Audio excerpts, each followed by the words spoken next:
Hey guys, it's Waifugate here. Today we'll be going over the new set for Magic the Gathering 2020. I'm just going to be doing a quick card review type of deal, first impressions, and yeah, so thanks for stopping by, and here we go. So Ajani, he's 4, +1, gain life equal to the number of creatures you control plus the number of planeswalkers you control. That's interesting. Because we've seen effects like the creatures before, but not plus the planeswalkers. -2, create a cat, a Chinese primate. Oh, nice. So he just spawns those. That's pretty cool. So this guy is pretty hefty coming in at 4, and he can bump up to 6 if he needs to, or make a dude that that grows really fast. 0, if you have at least 15 more life than your starting life total, exile him. So exile this guy and each artifact and creature your opponent controls. And that's a 0 cost. That's interesting. You just have to have a lot of life, basically, so if you're super far ahead, you can pull further ahead. That's pretty cool. I don't know if he's better than the original Ajani, though. Well, not the original, but the one that we have right now in I think he's in M19, where his plus you can put counters on creatures, and then his minus you can get a creature back, and his ulti just wins you the game. This 0 effect doesn't necessarily win you the game. It seems like it would, but it's not guaranteed. So I think he's okay though. I think he'll be a decent. Oh, I think he might be ran mainly, like, the thing is, like, there's already an Ajani, like a green white one for you know, sideboarding and whatnot, but I guess for monocolors this could be okay as like a sideboard versus red maybe. But your turn 4 you have to do a really high tempo play to get you know, ahead of red. And if you're just gaining like 3 life or 4 life, like let's say you have 3 creatures and just Ajani here, you know, gaining 4 life probably doesn't do much against the Steamkin hitting you in the face, or just the Steamkin killing like Ajani, so it might see some play, but I'm not super duper impressed. It'll be interesting to see where he goes. Cavalier of Dawn, so 5 mana. Vigilance, when it enters the battlefield, destroy up to 1 target non-land permanent. Its controller creates a 3/3 colorless golem. When it dies, return artifact or an enchantment from your graveyard to your hand. 4/6, so pretty big body. 5 mana for a 6 toughness is pretty decent. And it can blow up anything. So like Frenzy, a Planeswalker, doesn't matter, and your opponent's stuck with like a Baffling End basically effect type of deal. You know, where they just get like a 3/3. I think he's pretty decent. I don't know if he's like mythic worthy, but it seems okay. He's also a knight, so that's pretty interesting. It's pretty top end for white though. I'm not sure where this fits in the meta. It's playable. I think it's absolutely playable. I just don't know in what. Like what color combinations, maybe Selesnya, maybe just white as a sideboard, because they struggle dealing with, like, you know, planeswalkers for the most part. You have a lot of white cards that are like Conclave, where they're easier to cast because you can convoke and then exile a planeswalker. But if they blow up your enchantment, they get their thing back. This guarantees that the planeswalker is just gone. Like, it just dies, which is kind of nice. It's not very strong against like Dreadhorde, where they can just bring it back anyway, but I think versus like Esper it could be okay. 5 mana is pretty expensive though. But I think this is pretty runnable. I like this card the most out of the white cards, you know, the whole 2 that we've seen so far. Bishop of Wings. Whenever an angel enters the battlefield under your control, you gain 4 life. Whenever an angel you control dies, create a 1/1 Spirit token with flying. I think people, even if this is considered like kind of bad, people are probably gonna run stuff like angel lists again with like Resplendent Angel. And then like I think Resplendent you only need to gain 5 life, I think, in a turn. Something like that. And how's it going, Chief? How are you doing, man? We're just doing a set review for M20. But I think this will make a Resplendent Angel, Lyra, everything else. Like, this might be like a sideboard card versus red, potentially. Especially at 1/4. It's pretty good. The problem with that is most Angel lists are 2 colors, and this guy's 2 white. So it's a pretty hefty cost. But since you're planning to cast Resplendent Angel on 3, it's probably not impossible, right? That's probably your primary color, so I think this guy might see some play. Some people will mess around with him at least for best of 1 for that life gain. He's pretty interesting. Decent card. Brought back. So choose up to 2 permanent cards in your graveyard that were put there from the battlefield this turn. Return them to the battlefield tapped.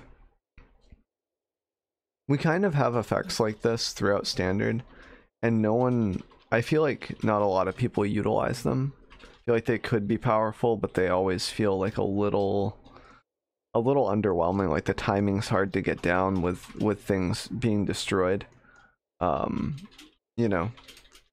So I guess it's like you compare this to something like Unbreakable Formation, which saves all of your creatures, and this is 1 less mana. I know it's not exactly the same because you get like enter the battlefield effects and everything else from brought back, whereas with Unbreakable you don't. You just stop the destruction in general. But overall, I don't think we'll see a lot of play from this unless there's something I'm missing. Because we've seen cards like this before in Standard and they just never really see a lot of play, sadly. And at a rare, like, people don't want to spend their wild cards, or I guess in paper it's a little different, but you know, spending wild cards on something like this, that might not work too well. Yeah, it's an okay answer to a board clear, Pilf, but it's like this or something that, you know, saves 3 of your dudes, 4 of your dudes with Unbreakable. Like, we have better effects for that already. Unless you're gaining enter the battlefield effects again.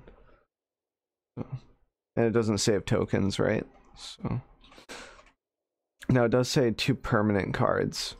So like if they destroy your planeswalkers, it's pretty cool. Like with an Elder spell, that's something unique, actually. So maybe, you know, like that gives it a different spin, which is neat. Could be versatile, but I still stick to my guns in saying that this probably won't see a lot of play. But it's kind of interesting. It's just, I don't know. Alright, Hanged Executioner. Flying 1/1 for 3 mana, so that makes me feel like it's not playable already, but we'll see. We'll be patient. When it enters the battlefield, create a 1/1 spirit token with flying. 4 mana, exile him, exile target creature. So for 7 mana I can exile something. 7 mana and I have like a body for a second. It's not great. It's interesting, but I don't think it'll see much play.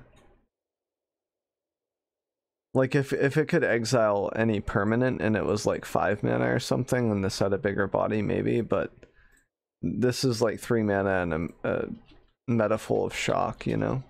It's pretty rough. Tough. We still have a 2 mana Spirit Lord. That's true, I guess, but still. That's tough, man. It's just a steep cost for like an effect that you might not bank on. Like, I could see it being an answer to Rekindling Phoenix or something else in mono white, or like, you know, a white X deck, like where you're running a different color, but I don't think it'll see too much play at 3 mana. It's interesting though, like it could take care of a Rekindling Phoenix or something else, but the problem is by the time you could activate this effect after you tap out for it, you know, opponent can probably shock their own Phoenix or something, or lightning strike it. You only play it in spirits, maybe. I don't even know if you only play in spirits. Like, I guess you get 2/1/1s for 3 mana, which is pretty similar to the other card from before rotation, or just like some of the vampire token production stuff. So if you compare it to that, it seems more appealing, and they are 2 flyers, so maybe it's a little more runnable than I thought, but I don't know. Maybe we'll see some play from it, but I'm not too impressed by it. Okay. Leyline of Sanctity. If it's in your opening hand, you may begin the game with it on the battlefield. You have hexproof. Awesome against red. Amazing. Oh, they reprinted this too. We'll get to that. I'm pretty excited about that. That's pretty cool. So if it's in your opening hand, you may begin the game with it. You have hexproof. We've seen these before in the past in Standard and throughout Magic, where there's some ley lines. The ruling on this is if it's in your opening hand, it's the hand that you decide to keep. So you can mulligan 1 or 2 times and then still get this and put it onto the battlefield since it's still in your opening hand.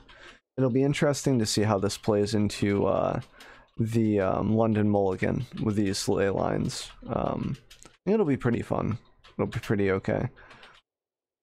It gives you a lot of tech versus different decks, and you might not necessarily run the main board, but sideboard definitely. Will this kill mono red? Probably not.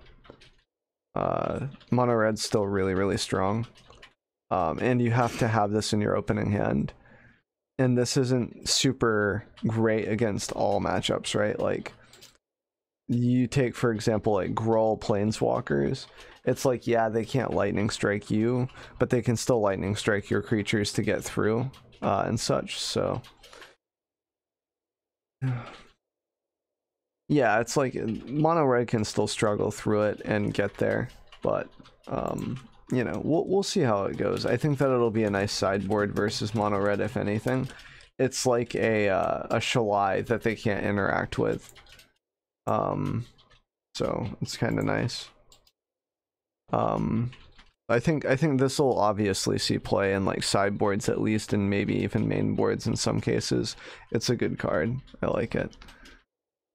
Loxodon Life Chanter. When it enters the battlefield, you may have your life total become the toughness of creatures you control. Ooh, okay. 6 gets +X until end of turn, where X is your life total. So this guy is pretty expensive for 6 mana, but that's an interesting effect. We haven't seen that too much in Magic, I don't think. Where it just changes your life total to the number of creatures. That's pretty neat. I like it. It's spicy, but I don't think it'll see a lot of play. I mean, maybe in tokens it could be really decent, but like Selesnya tokens, but I don't know, it just feels like it's overkill in a way. Like, if you already have that many creatures, instead of making your life total become this, you would just want to like flourish or something and kill your opponent with that many creatures. So it seems sort of like okay. But if you're worried about life gain versus like red or something, this is 6 mana. Like, you might not make it. It doesn't have Convoke or anything, so I don't think this will see too much play. But maybe there's something I'm missing. Total toughness. The total toughness of creatures you control. Ah. So bare minimum 6.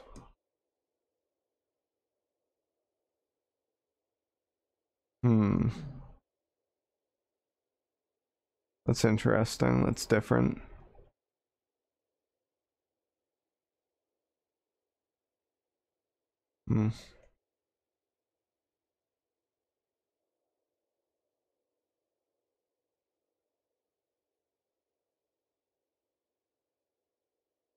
Yeah, I don't think it's going to be too great. I mean, you can kind of tell, right? Like, the price of the card, people aren't too impressed so far. But I mean, I don't know. I don't think it'll be Ren still. It's interesting, but it's still like, you've got 6 life here that you gain when it comes in. You haven't missed too much alpha. We've gone through like 6 or 7 cards so far. I'm recording the stream right now, so we can put it up on YouTube after. So, but I don't think it'll be ran too much. I'm not too impressed. It's interesting, but I think a lot of people put it into those high alert decks just to gain life, and I don't know. I'm not going to use a wild card on it for a while. Planar Cleansing's always been awesome. 6 mana, deal with all creatures, all planeswalkers, everything. That's pretty neat. It also blows up enchantments and such as well, so yeah, for the wall deck, yeah, I still don't think it's good in the wall deck. But this is interesting. This is good. A lot of people have been calling out for this to be in standard again, and it will be. I just don't know how. It'll probably be more of a sideboard card, but I can see some control decks running at main board. Not like Esper or anything, because they have so many planeswalkers themselves, but maybe like blue-white control or something else that's trying to break the meta, potentially using it to set up other win cons. Just hard because you blow up everything, so you can't rely on creatures, you can't rely on enchantments, artifacts, anything to really, planeswalkers of your own to really get there, unless they're like indestructible, like Gideon, for example, is a good example because he's indestructible, right? So you could Planar Cleansing, Gideon would survive, and then you know, your opponent wouldn't have anything, which is pretty interesting. Like, that might be okay, but I don't know if it's enough to really run main board, but maybe. So I think this will be ran. I like this card. I like that the option is there now, or it will be very soon once the set releases. It's a good improvement, I think. I think it's nice. I like it. Sky's Blade, so 7 mana. You may pay 1 and tap 4 untapped creatures you control with flying, rather than pay for the spell's mana cost. That's pretty interesting. So it's like Convoke, but a little different. It's like Convoke with only flying creatures. Flying lifelink, it's a 7/7. Other creatures you control with flying have indestructible. So some people are going to be memeing around with this, or at least this is what jumps into my head, right? Is you spark double this. And then you have double sky blades across the sky, and all of them are indestructible, and it's funny. Yeah, turn 3 7/7 lifelinks are fun, that's true. And it protects all of your other guys too. So like, that's pretty nice. And if they board wipe, you still get to keep the creatures, so it's pretty nice. That's pretty awesome. I think it'll be ran. I think that people will find a list for this, or people will just slam it into like mono white, like, you know, tokens or something. Maybe we'll see a new archetype kind of evolve around this, like trying to ramp this out. We'll have to see. Like afterlife decks maybe with the spirits and everything else. It could be interesting. I don't know how good this is, but it's definitely good. It doesn't have first strike, but I mean at 7/7, does it really need to have first strike? Like comparing it to like Lyra and such. But it's pretty interesting, I like it. Mystic. Enchantment spells you cast cost 1 less to cast. Whenever an enchantment you control is put into a graveyard from the battlefield, put a 1/1 counter on him. It's interesting. We might see a lot of people brew around this, but I don't think it's gonna super break the meta. Could be interesting. With like, you know, maybe in Abzan where you have Vraska Golgari Queen, like where you could sack an enchantment after it's had its effect. You could start doing that and then, you know, put 1/1 counters on them, but I don't know if it's great or if it's worth the white splash at that point. It's just like an interesting idea where you sacrifice enchantments that already have their effect, you know, as they come out, like, you know, enchantment, draw a card, gain life, whatever. Like it filters mana, but you don't need it anymore, you sack it and you get some stuff, but I don't think it's very good. Like, it's okay, but it's interesting, but I don't know if it's crazy. Nothing jumps out to me where this would fit in. But at least in standard, like, I don't know a lot about modern or other formats, so you know, it could break the meta in other spots, but in standard, I'm not sure if we have the tools to really utilize him at the moment.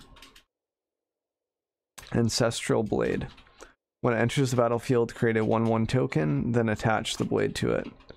1/1, 1 equipped. It's okay. I don't think we'll see it in constructed at all. Like, enchantments are pretty, like, equipment cards are pretty rare in standard for the most part, where we actually utilize them. Normally it's like Helm of the Host shenanigans because it's fun, slash like game breaking when it goes off. How you doing, Cerventus? What's up? We're just doing a set review. And so, like, this will see a lot of play in limited, but I don't think it'll see a lot of play in constructed. It's an uncommon, so people will probably just keep on this, especially since it provides a body and attaches itself to a creature. It gives you a 2/2 for 2 mana, and then a recurable effect of 1/1 on any creature. It's insane for draft. So that'll be cool to see. So good card for draft, meh for constructed. 3 mana, flying. If you gain life, you gain that much +1. Angel of Vitality gets 2/2 as long as you have 25 or more life. So for 3 mana, you kind of invest into cool artwork and extra life gain potentially. It's still shockable at 3 mana. I think this will be ran in limited like this card, but in constructed I'm not so sure, because the decks that you want to gain life against will just shock this thing. It demands a shock, but at the same time it's like there are better cards you could probably play at 3 mana for that effect. Like, you would just rather gain more life for tempo against red, for example, than, you know, invest into something that could gain you more life. So I don't think it's great, but it's okay. Definitely decent for limited, and maybe someone will work with it in standard, but I don't know, like constructed I should say, not just standard. But yeah. Protection from black. Ooh, protection's coming back. They haven't printed protection in a few sets to my knowledge. Like, it's kind of rare. They've printed hexproof from colors like Knight of Grace, Knight of Malice, but actual protection hasn't been in the game for a while. And this is a really nice card. Yeah, it's a little hard to get into as a new player sometimes, like protection from a color or protection from a source. Can be hard to understand as a new player, but I like it. This thing's awesome. And the horses had hexproof from colors. It's different. So protection, this creature can't be blocked, targeted, dealt damage, enchanted, or equipped by anything black. So like when I go to swing in with this, the Purifying Light, and they have, let's say, like a Seeker Squire, they can't block this card. They could block with the Seeker Squire versus the Knight of Grace, or yeah, the Knight of Grace. But I wouldn't be able to target it with like, you know, cast down in either case. So it's interesting that they're bringing this back. This card's very good. So for 2 mana, you have a 2/1 that can hit things in graveyards. So this will be seen potentially main board in some decks if Dread Horde remains to be a decent deck or a popular deck. Yeah, anything that doesn't target them will still hit them or deal damage or whatever. So something like Cry will do it. Deal damage. So like it can still be destroyed by like Kaeya's Wrath, for example. So it's interesting. It's good. So I think this will be played in at least sideboard. This is at least sideboard territory, if not main board in some decks. It's a very good card. And I'm glad to see protection coming back. Devout Decree. Like the reason why I like protection from black is because it makes control decks work a little harder too.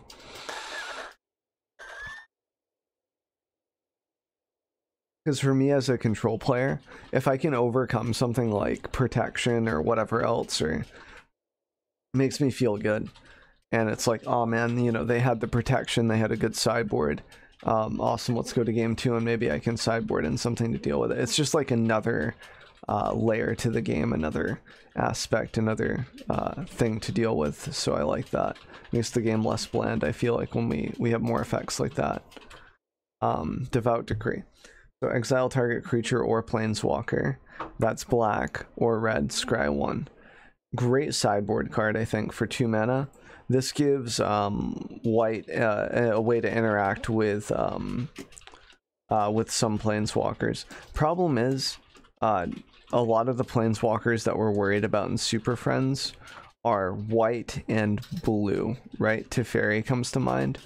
So this won't help against that, but it's pretty interesting. This is a cool sideboard tech. Like, this could be good against red, right? Like, 2 mana exile Steamkin, 2 mana exile Chandra. It's sort of a nice sideboard versus red.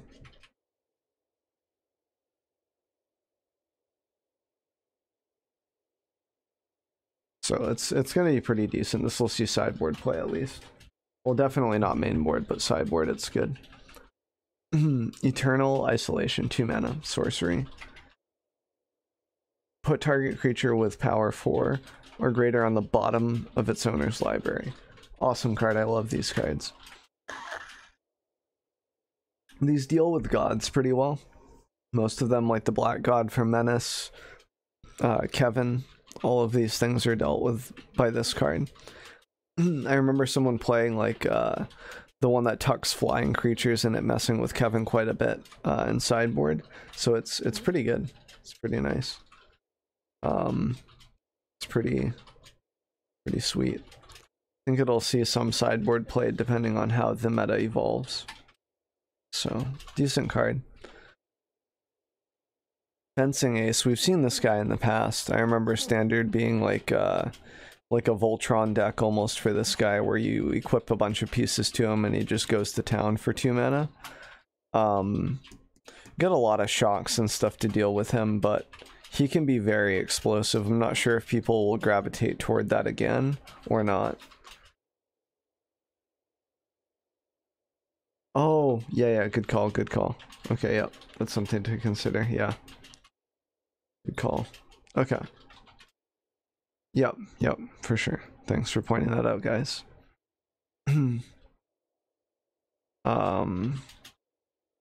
So I think he might see play if people want to get back on this plan. For me, I think it's a little old-fashioned, but we'll see how it goes. We'll see how it goes for sure. So yeah, when I scroll down, I'll just do this, and that'll be good. Like when we move to the next line. So I think he might be playable. It just depends. Like, not a lot of equipments come to mind that we can really capitalize on this. And there's the Mystic up top that we kind of reviewed before, so maybe there's some synergy, but I don't know. I don't think it'll be super popular. Maybe in limited, but that's probably it. It's just like the time has kind of passed for that type of stuff. For the most part, there are like just too many answers for things. So, and it's not explosive enough to end the game in like 1 turn anymore, so. Like Fencing Ace was really popular in the days where we had really powerful equipment cards that were just crazy, like Loxodon Warhammer and Jitty and like all of those other ones. Like, it's just a different type of meta now. Like the cards have kind of moved away from that direction. So. Gauntlets of Light. You equip, so 3 mana, enchant creature gets +0/+2, and assigns combat damage equal to its toughness rather than its power. Enchanted creature has 3 untap this creature, so kind of interesting, but probably unplayable. Like, a lot of people will still try to play high alert decks, but they're really gimmicky, and they're just not very consistent. They struggle a lot versus control, and then in a best of 3, there's like good sideboard options against them, so yeah, better to Voltron up a hexproof dude. True. And like, we have really good double strike creatures right now for 2 mana, right? Like someone just mentioned in chat, like Swiftblade Vindicator doesn't see a lot of standard play, and that thing, you know, it's just a better fencing haste. It's not mono white, but still. So I don't think gauntlets will really see much play. God's Willing, 1 white mana. Target creature you control gains protection from the color of your choice until end of turn. Ooh. For 1 mana, scry 1. That's a really good card. It's just nice. It's very versatile. Stops any effect basically that targets. It's basically like a dive down for white almost. Oh yeah, it's gonna be so obnoxious in Feather, that's true. You can no longer just like Vraska's Contempt the Feather anymore. Yeah, that's gonna be hard to deal with Feather. That's insane. I don't even want to look at this card anymore. So yeah, just Feather Bait. It's gonna be insane. It's so obnoxious that it scries too. So basically dive down, but better for white. Alright. So Herald of the Sun, 6 mana, flying, put a 1/1 counter on another target creature with flying. It's not going to see play in standard. It's just too expensive for a 4/4. Like something that just gets the lightning lava coiled for 6 mana. It doesn't feel good. Probably we'll see play in limited though, especially where there are things that like produce flying creatures and whatnot in this shell. Like this thing has flying for 3 mana if it's still alive by the time this hits. Just a 4/4 in limited is pretty decent. Oh, it's neat.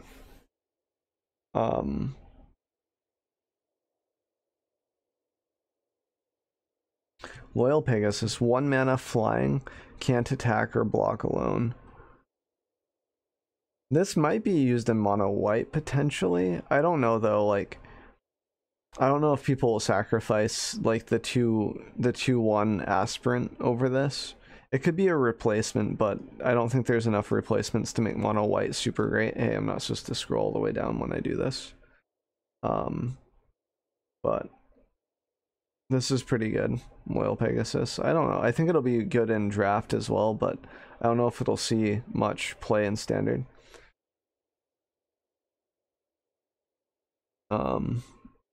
It's decent. 2/1, 1 mana. Like that one line from a long time ago, right? And it even has flying. It's just a little different now. So maybe it'll see play, maybe not.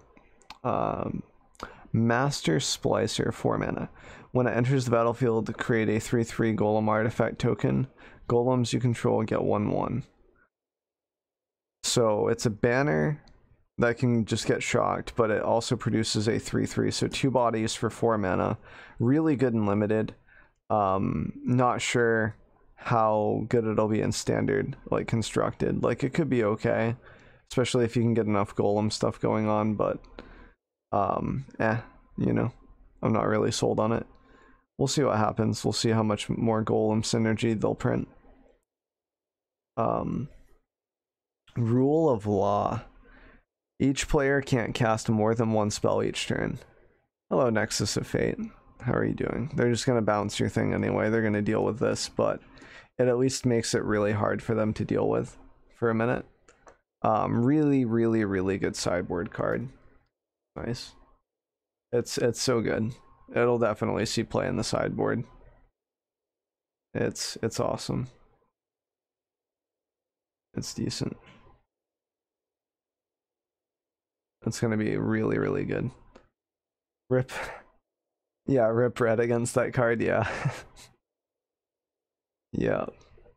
Yeah, because all you have to do is kind of cast like one card a turn that gains you a bit of life or a bit of tempo, and then red can only play one card off Frenzy. Yeah, Frenzy will still be in rotation, yep. No cards are rotating out with this set coming in. It doesn't happen until the fall, so yeah, this will see some sideboard play, I like it. Aerial Assault for 3 mana. Destroy target tap creature, you gain 1 life for each creature you control with flying. Like we've seen Vengeance and other stuff that destroys tapped creatures, and this is a sorcery, so it's less versatile. Maybe we'll see it in sideboard, but probably not. It's probably just unrunnable. You'll see it in limited a lot. Just because, you know, removal is so nice in limited. And it could have a perk of gaining you some life, so amazing and limited, but awesome, like unrunnable and constructed for the most part. Angelic Gift for 2 mana. Enters the battlefield, draw a card, enchanted creature has flying. I love these things that cantrip as an enchantment where you get to draw a card and you also have an effect. Stellar. The flavor text is great. Oh, you must be mistaken. Hawks are solitary hunters, you see. You like that one? Or the law is meant to ensure that people kill each other with only the utmost fairness. That one. I think as you're talking about that one, that is good.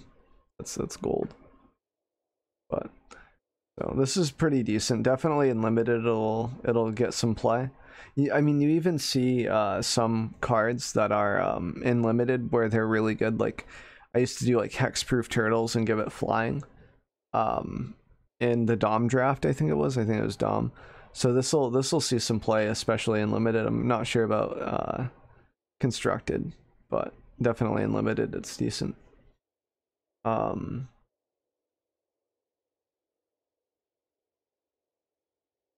haven't Felsar.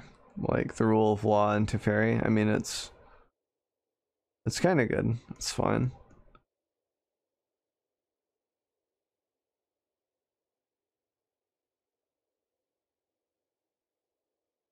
I mean, it could be. I think this could be good if you're like casting really big stuff like once a turn, or if you have things that bring stuff back from the graveyard, or ways to dump your mana otherwise, like Dawn of Hope or something else.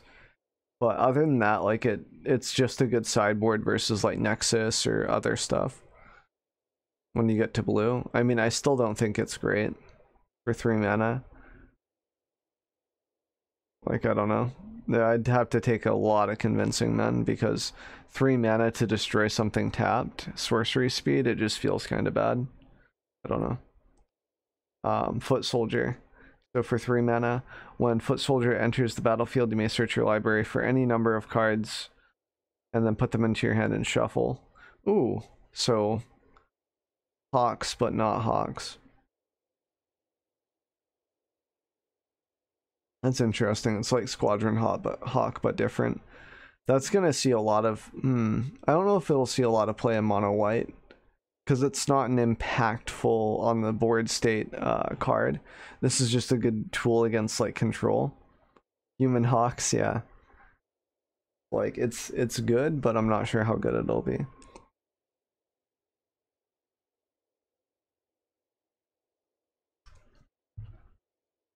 Because it doesn't have the same impact. They're not flying creatures. We don't have any crazy equipment cards to really abuse at the moment that comes to mind. And how are you doing, Rissa? Yeah, it's been a little while for sure. How's it going? We're currently doing a video for the M20 spoiler type thing. Yeah, no flying is pretty rough. Yeah, there's a card, but it's a vampire. Yeah, true. Yeah, it's interesting. Like maybe once the meta flips a little bit, like, you know, a lot of the stuff rotates from mono white, and there might be a different type of meta that involves like different cards that kind of come out.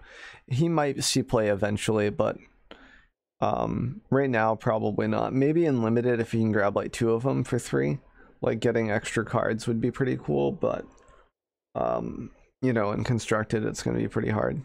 Yeah, I've been doing pretty well, Rosa. Thanks for asking, man. How have you been? So Dawning Angel, 5 mana, gain 4 life. Flying. Okay. For 5 mana for a 3/2, it's probably not going to be playable in constructed, but limited.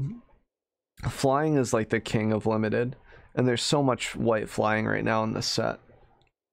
It's going to be crazy. Yeah, God willing is going to be insane for sure. But yeah, probably not playable in constructed, playable in limited because it has flying. Daybreak Champlain, unplayable, okay in draft, I guess. It's a creature with lifelink. Can trade early.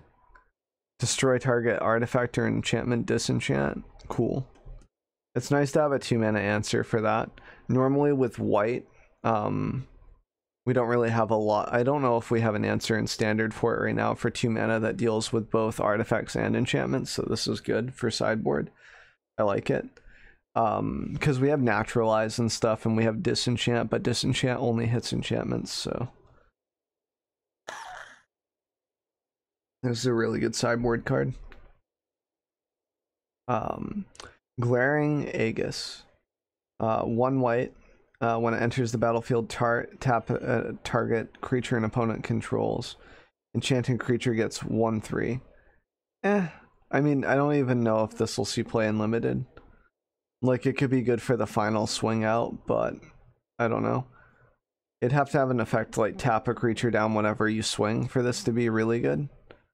And even then, enchantments are like it would have to be more expensive to balance that effect out, but even then, like, I don't even know if it'll see play in limited. It definitely won't see play in standard at all. It's just sort of underwhelming. But it's a common, so there are going to be a lot of whiffs there. Griffin, I love Griffins. So 4 mana, flying. Whenever another creature enters the battlefield under your control, Griffin Protector gets 1/1 until end of turn. So for 4 mana, it's going to be pretty unplayable in standard unless there's some like janky combo with tokens. And even then, this is whenever another creature enters the battlefield. It's not whenever another creature enters the battlefield under your control. For each creature, it gets 1/1. So it's just going to be a, you know, a one-time deal. It's going to be awesome and limited because it's a 2/3 for 4. That's not that bad for limited. But for constructed, it's just unplayable. I love Griffins, but he probably wouldn't make the cut for any deck.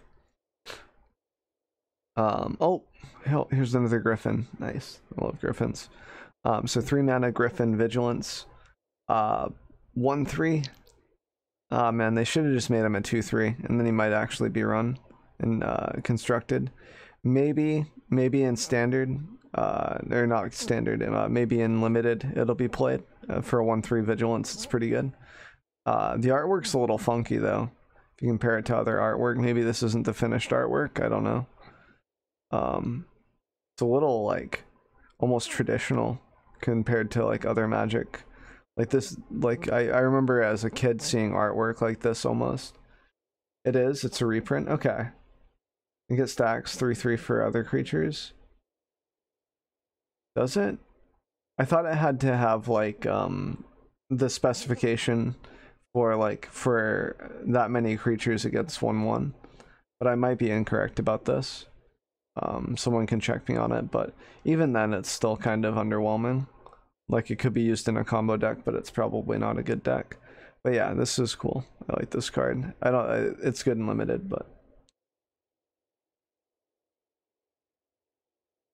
Inspired Learning, 4 mana. This is a really hefty cost for this. Normally white wants like 2 mana cost stuff for this type of deal.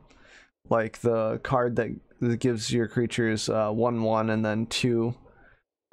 If you have the City's Blessing, it's just going to be better than this. I don't think this will be ran much, even in limited. Kind of just too expensive. Inspiring Captain, 4 mana. When it enters the battlefield, creatures you control get 1/1. So 4 mana. This could be okay. I guess, in Knights, but for 4 mana, we could probably do better. Like, you probably play a Planeswalker for 4 mana instead, right? There's better stuff to be doing on turn 4. It's kind of interesting, though, because, like, this could be, like, a good tempo play where you're applying pressure to the board by producing a 3/3, and then you can also swing in more to cause bad trades. So it could be okay, but I don't think it'll see play in constructed too much. Maybe in limited. Like 3/3 for 4 is not bad, and it could swing the momentum into your favor. So, congrats on Mythic, Mewtwo. Nice, dude. Moment of Heroism. Every creature gets 2/2 and lifelink until end of turn. Probably not going to see play much. We see effects like this here and there in those like silly like black-white vampire budget decks and whatnot. For like, you know, anti-red stuff, but aside from that, like, I don't think anyone's really gonna run this too much. So the art is pretty cool. I agree. I like it. And this one too. I like the art on that too. Moreland Inquisitor, 2 mana. I like this art. This is pretty different. Gains first strike until end of turn for 3 mana. That's actually not that bad, but we have really good 2-drops already for white. This will be really good in limited. Amazing in limited, but constructed, I don't really see it seeing a lot of play. Pacifism. Oh, an oldie but a goodie. It's okay. It's going to be great in limited and unrunnable and constructed for the most part. So, same as always. Raise the alarm. Ooh. This is an insane card. This is... I don't like seeing this. This means tokens going to be even stronger. That's insane. Just... this is a reprint, I'm quite sure. So 2 1/1 tokens for 2 mana. It's just mana efficient, right? And it's instant speed. So end of your turn, make tokens. Let's go. Soul Mender. 1 tap, gain 1 life. Interesting. I don't think it'll see much play in constructed. Just because your 1-drops, you want them to be a little more impactful, like Legion's Landing and such. Like, you know, just something that you can kind of invest into for later turns, or just having a bigger body. Something that stays on the field, like Hunted Witness, for example. It's pretty okay. Pretty decent. Yeah, I think it was a Mirrodin. I'm not sure. I don't know. I couldn't say for certain where it was reprinted. I just know I've seen the card before. You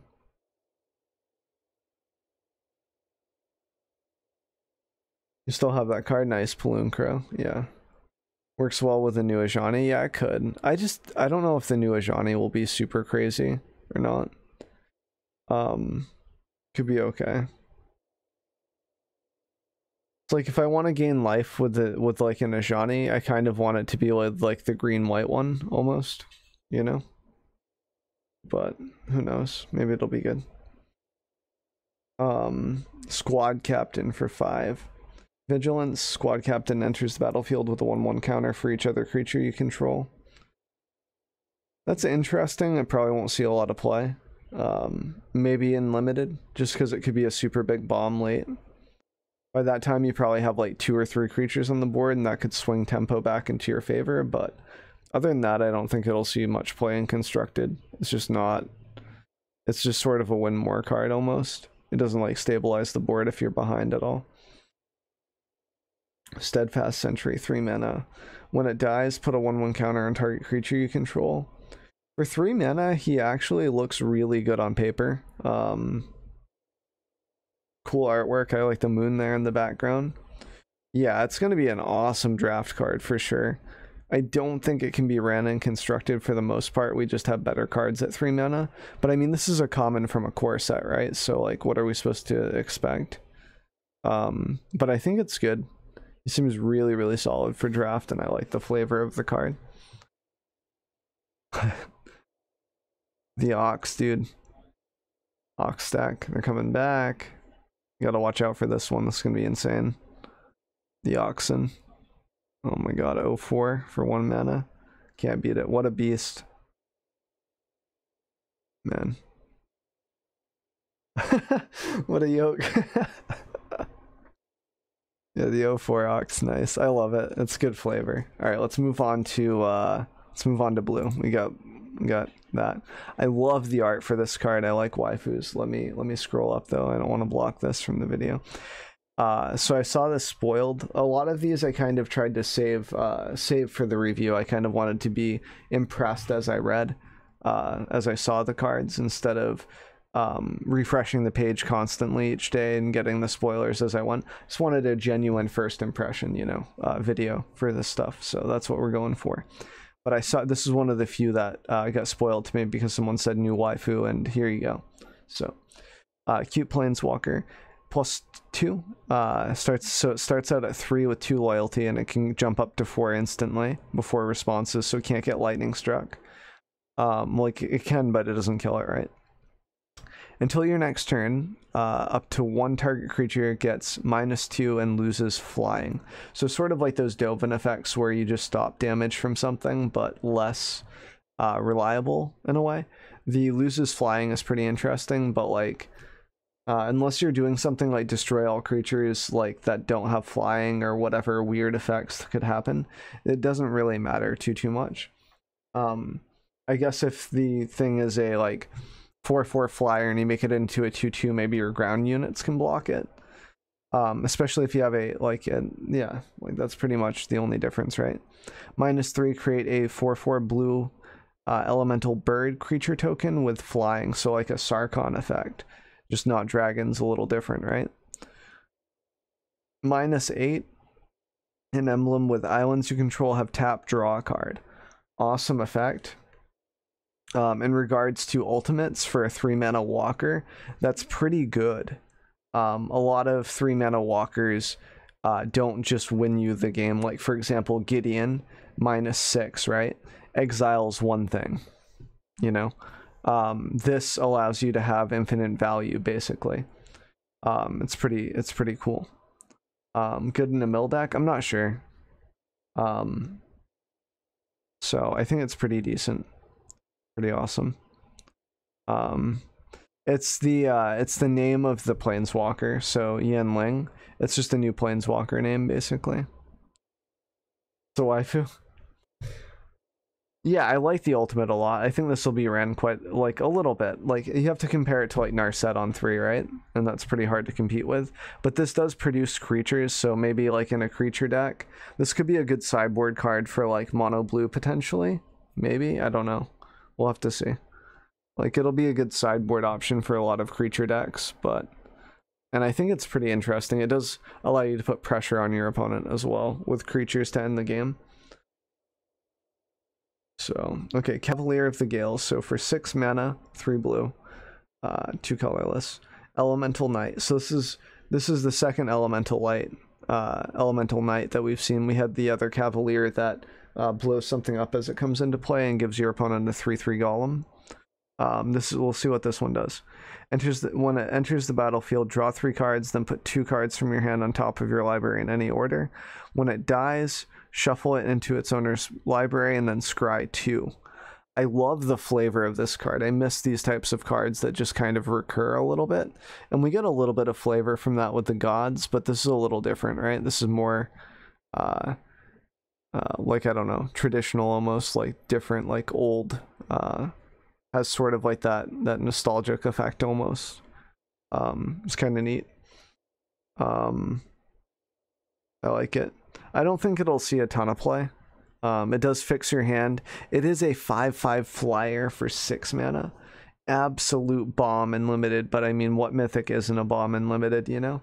But in standard, I'm like constructed, I'm not sure if it'll see a lot of play yet, but I think it could be. It's only 5 mana. Wow. I'm really bad at math. So yeah, wow. That's pretty good though. For 5 mana, that's pretty insane. Maybe we'll see it. A flyer that brainstorms. Yeah, it's pretty decent. I don't know. I don't know where it fits though, because mono blue doesn't want it. 5 is way too expensive, so we'll edit that out. No edits. This is a raw video. Raw. Agent of Trish. So I don't know where it'll fit, but I like it. Agent of Treachery. So 7 mana, 2 blue. When it enters the battlefield, gain control of target permanent. At the beginning of your end step, if you don't control 3 or more permanents, if you control 3 or more permanents you don't own, draw 3 cards. Wow. This guy is a D-bag. What an absolute trash lord. This goes in my EDH deck. That's where this goes. Yeah, he's not legendary either. That's pretty crazy. So put a Helm of the Host on this guy, man. Oh man, reduplicate deck. Let's go. And you get to draw 3 more cards to keep getting more of them. Oh my gosh. Play him in Ilharg. Not even a meme, dude. Just do it. Grab their blockers. Keep going. He's awesome. He'll see some play for sure. I'm not sure if it'll just be for memes or if there's going to be a competitive list where he just shines, but we'll see. A little scared of it in Simic with all of that ramp with Nissas, but we'll see what happens. No way you hardcast this guy? I don't know. I think you would in Simic ramp, like where you're just like using Nissa. I don't know. In Mass Manip, you'd just draw 3 cards. I don't know. It seems like there could be a lot of synergy there. Okay. Adamus, All-Seeing. So for 6 mana, flying, tap 3, tap this creature. So you can't, it has Summoning Sickness, right? So you can't do this right when it comes out, but it draw 2 cards, then discard. Whenever All-Seeing deals damage to an opponent, you may reveal your hand. If cards with at least 6 different converted mana costs are revealed this way, that player loses the game. I just lost the game, guys. RIP. And how are you doing, Storm? What's up? We're just doing a set review real quick. We've gone through white. We're on blue right now. We're taking a long time, though. So, yeah. Pretty neat. I don't know if it'll see a lot of play. It's 6 mana. It's neat. I like it. I like the art a lot. So, and thanks for the host magic. I appreciate it. Dawn, Drawn from Dreams, 4 mana. Look at the top 7 cards of your library. Put 2 of them into your hand and the rest on the bottom in any order. Wow.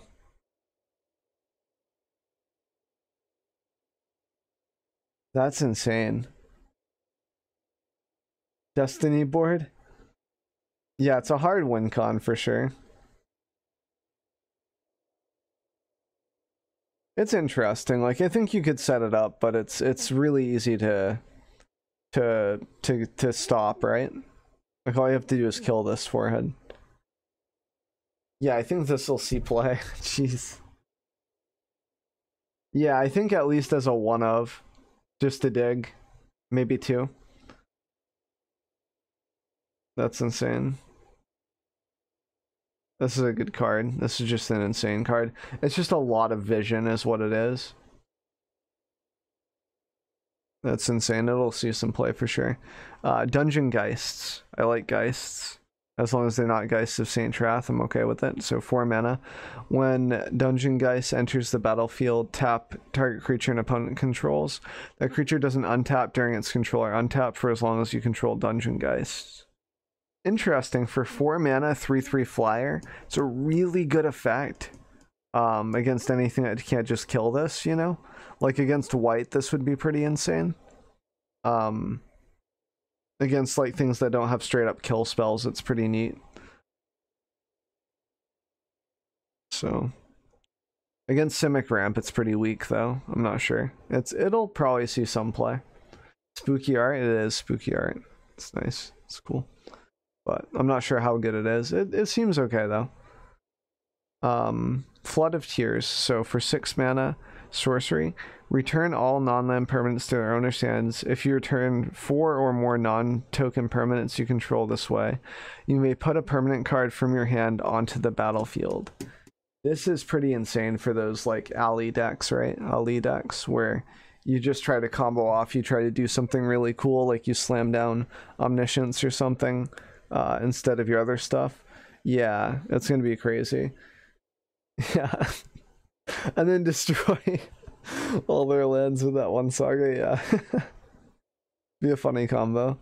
But yeah, I think this will see play in some memory lists. I'm not sure how competitive it is, but it's pretty awesome.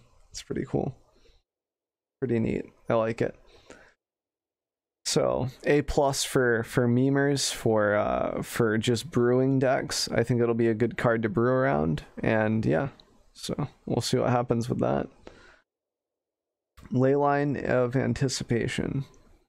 If it's in your opening hand, so we've seen the Leyline for white where it gives you hexproof. You may begin it on the battle. You may, if it's in your opening hand. So if you mulligan and it's in whatever hand you keep as your opening hand. Begin the battlefield, so then you get to start the game with it. Basically, you may cast spells as though they had flash. So this is pretty interesting. We have a lot of cards that give us flash. I say a lot, but they're limited to mostly like green and such, where we have like Vivian, Champion of the Wilds, that give creatures green. This gives us options to flash in planeswalkers and whatnot.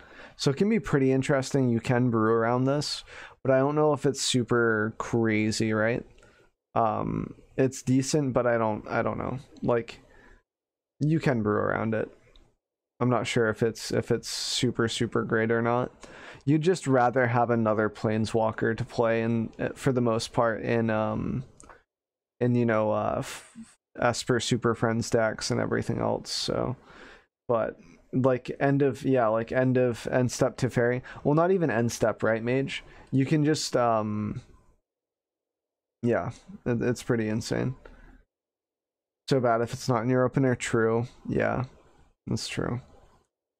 I think that Sphinx will get a lot better too with the London Mole. Like, the London Mole will help these types of decks that want to use ley lines and whatnot as well, but we'll figure it out. We'll see what's good and what's not. But I mean, like, Baby Teferi already gives you like flash for sorceries, so this seems a little underwhelming, but we'll see what happens. Masterful Replication. So 6 mana, choose one. Create 2 golems, 3/3s, or choose target artifact you control. Each other artifact you control becomes a copy of that artifact until end of turn. Probably some insane combos with this. So, you like golem cards? Yeah, golem cards are pretty sweet. Pretty cool. So maybe we'll see some combos with that. Other than that, it's like you're producing 6 power and toughness on the board for 6 mana. It is an instant, which makes it way better. It's pretty decent. And like, even if you're running it in a combo deck, having like, you know, golems, if you're comboing with golems, you know, like, it's just like a double win, right? So I don't know. We'll have to see what other cards we get for golems and combos in general. Karn token into this, yeah. Like, you could put one out as the 3/3s and then make them into Karn Scion of Urza tokens. That'd be pretty interesting. Tail's End. Counter target activated ability, triggered ability, or legendary spell. Really cool. So this means that we can stop Planeswalker ults for 2 mana. Just pretty neat. Really good sideboard option. Probably won't be ran main board too often, but definitely a good sideboard option. Kind of hard to use with, like, you know, thought erasures and everything else in the meta, but it's a good backup plan. It can be pretty decent.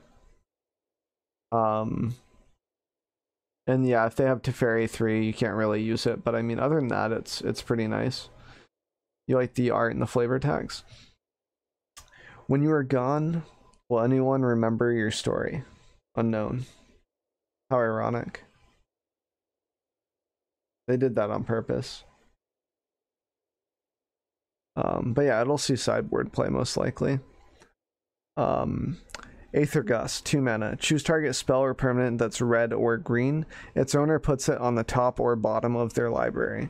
Interesting. I love these ones that allow you to put them on top or bottom. Like Hinder comes to mind. It's pretty neat.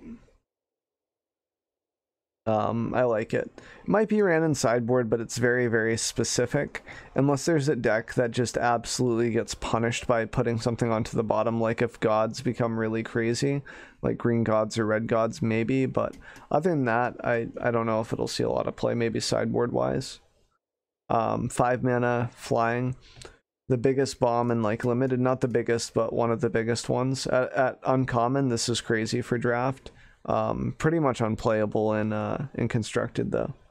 So sadly, oh boy, they're bringing back the Murlocs, the Merfolk here. 2 mana, flash. Whenever you cast a spell during an opponent's turn, put a 1/1 counter on Brine, Void, and Cutthroat. All right, I don't know if it really has a place in Merfolks, but it's interesting. Who chooses? You do. You choose. You choose on this. Yeah, the art's pretty cool. I like the art. I don't think it's very runnable though. Might be. It's good and limited. No, they choose. Are you sure?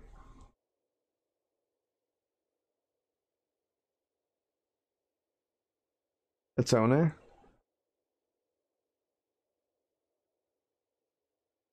I don't know if that matters though. How does Hinder read?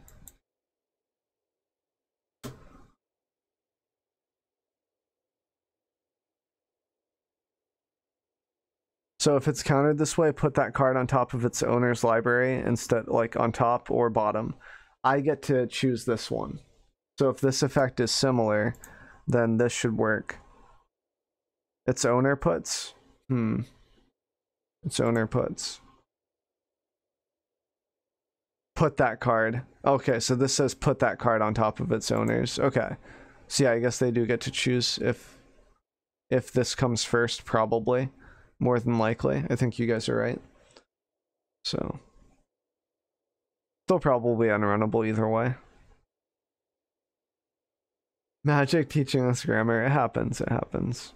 Alright, so Captivating Gyre. 6 mana. Return up to 3 target creatures to their owner's hand. Garbage. Dumpster fire. Not like I don't even know if that'll see play in limited. Just absolute dumpster fire of a card. Alright, let's move along. Drake, 2 mana. Protection from red. Pog. Sacrifice Drake, counter target spell that targets you. The 1/1. It's okay. It's decent. I don't know if it'll see a lot of play though. It's like Siren Storm Tamer, but kind of bad. Be pretty interesting in certain decks though. Yeah, solid sideboard against red for sure. That could really get them there. If they can get this down with Curious Obsession, and play around a Chain Whirler potentially, it could be really good. Because then they just can't shock it or anything, and it just takes it home. So maybe this is what mono blue needed versus red. Might still be a little slow though. We'll have to see. Hardcover. 1 mana, enchant creature. Enchanted creature gets +2/+0 and has tap, draw a card, then discard. It's interesting. I don't think it's super playable. It can't take damage from Chain Whirler. You know, I haven't really dealt with protection in a really long time. You are absolutely correct. Yeah, dealt damage, yep. So it just counters red in general. Yep. Yeah, I didn't even think about that. Wow. It's been so long since I've had interactions with red, like since I was a kid almost. Protection from colors hasn't really been a thing. They shy away from using it, so. But yeah, I don't think hardcover is very runnable. Maybe in limited it could be okay for filter. Portal of Sanctuary, 3 mana. Tap 1, tap, return target creature you control on each aura attached to it to their owner's hand.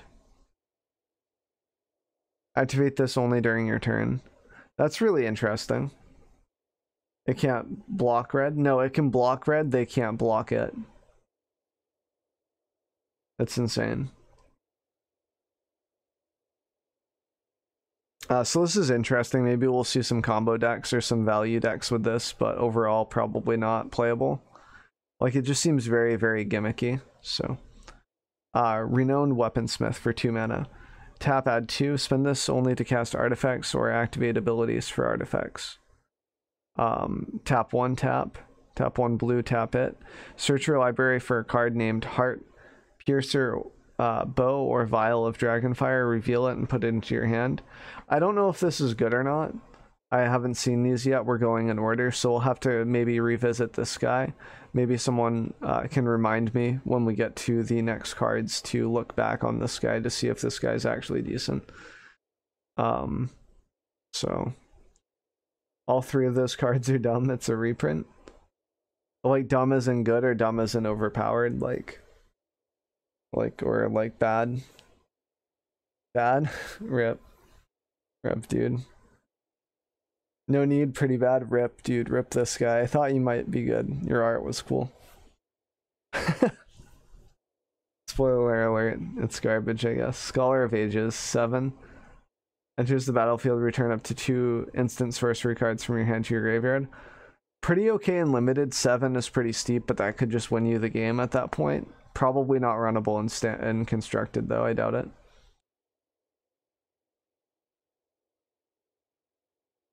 One mana, 1/1 flash.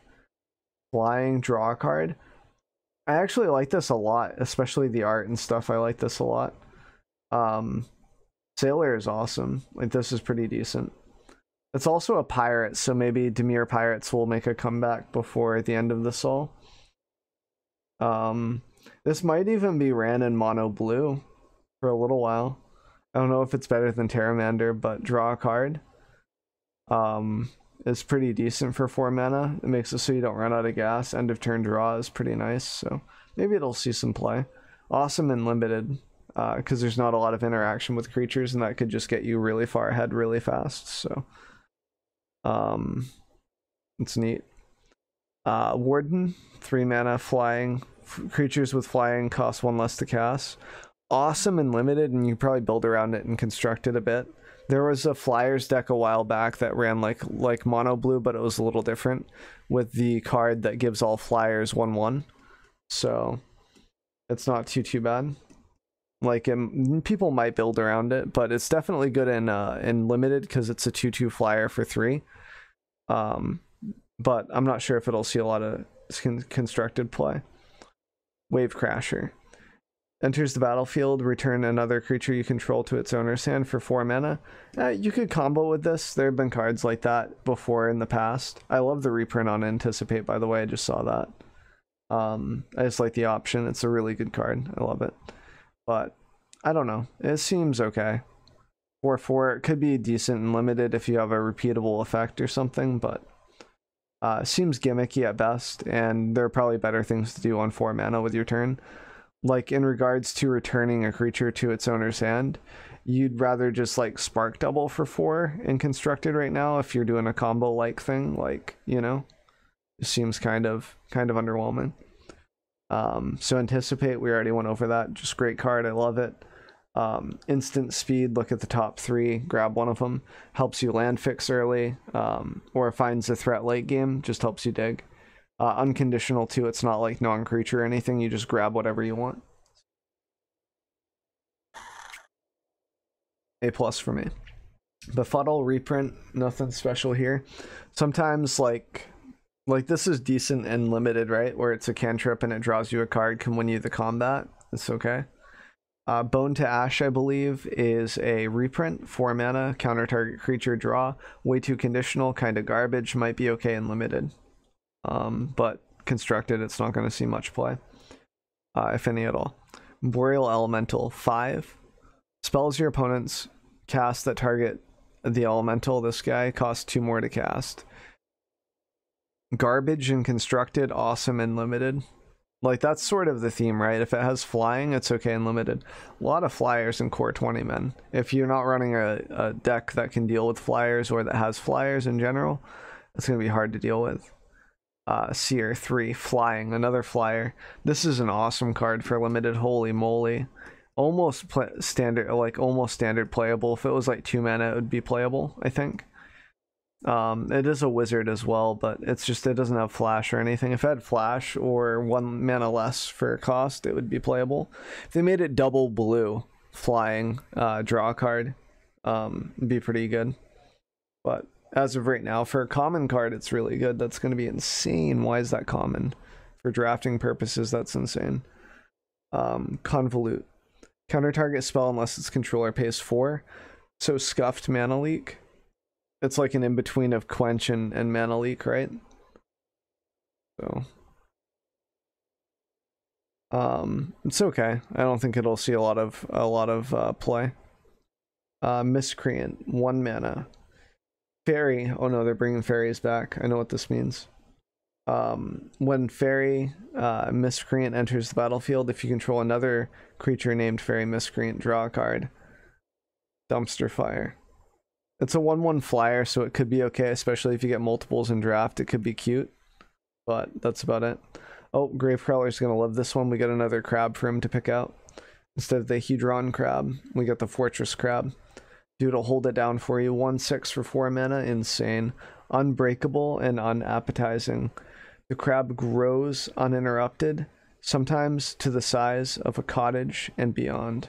Insane. Dumpster fire though. You know, in all seriousness, it's just not runnable, limited or constructed, but it's fun. It's good. It's a good meme. It'll be that thing that you click on for draft to troll people with for sure. The new crab. Gotta have one in draft. Flying crabs in limited for sure. Frilled Serpent can't be blocked this turn.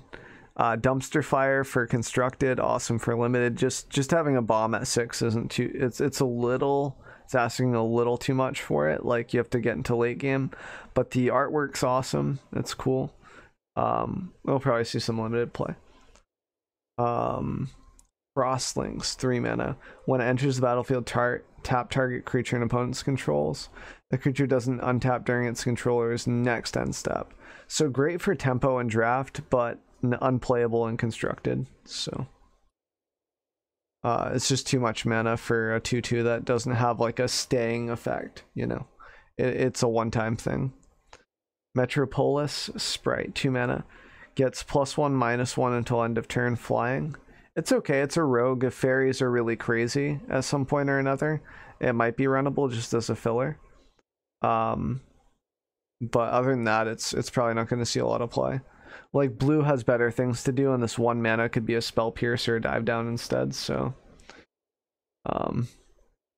only 7 mana to make it unblockable. Sign me up. I mean, it can smack people, it can kill people late game, right? So it could be okay. Negate gets a reprint. Surprise, surprise. Moat Piranhas, 2 mana. Look at that face. How could you say no? Yeah. And how are you gonna make a piranha that's a defender? Like, piranhas always attack, but I understand it's a moat pariah. Just, I'm playing too much Path of Exile, the pariah ring, right? So it's a fish, which is pretty cool. And yeah, I don't know. Might see some play in limited because 3/3 for 2 mana is pretty sweet. It can trade pretty well, but just gets out tempoed by like flying when there's a lot of flying in this set. So I don't know. Not playable and constructed really. Octoprofit. Alright. I'm interested. When it enters the battlefield, scry for 2 for 4 mana. Awesome and limited. Dumpster Fire for constructed. It's awesome though, it's an octopus. It defends the water. Yeah, but it does. Sage's Road, Denizen, 3 mana.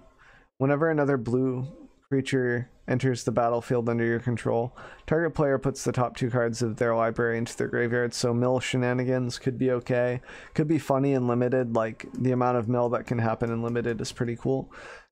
There's no other mill cards in blue though, so probably not going to be crazy.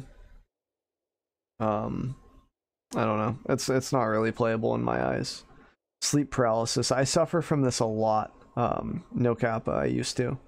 It's pretty terrifying. Let's see what it does here. 4 mana. Me every morning.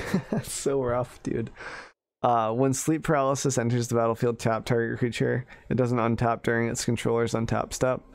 So we've seen effects like this before. It's just, I don't even know if this is a reprint or what, but we've seen it before. Awesome and limited, not playable and constructed for the most part. Unsummon, we've seen this before. Usually this is runnable just because it's 1 mana. makes it really good.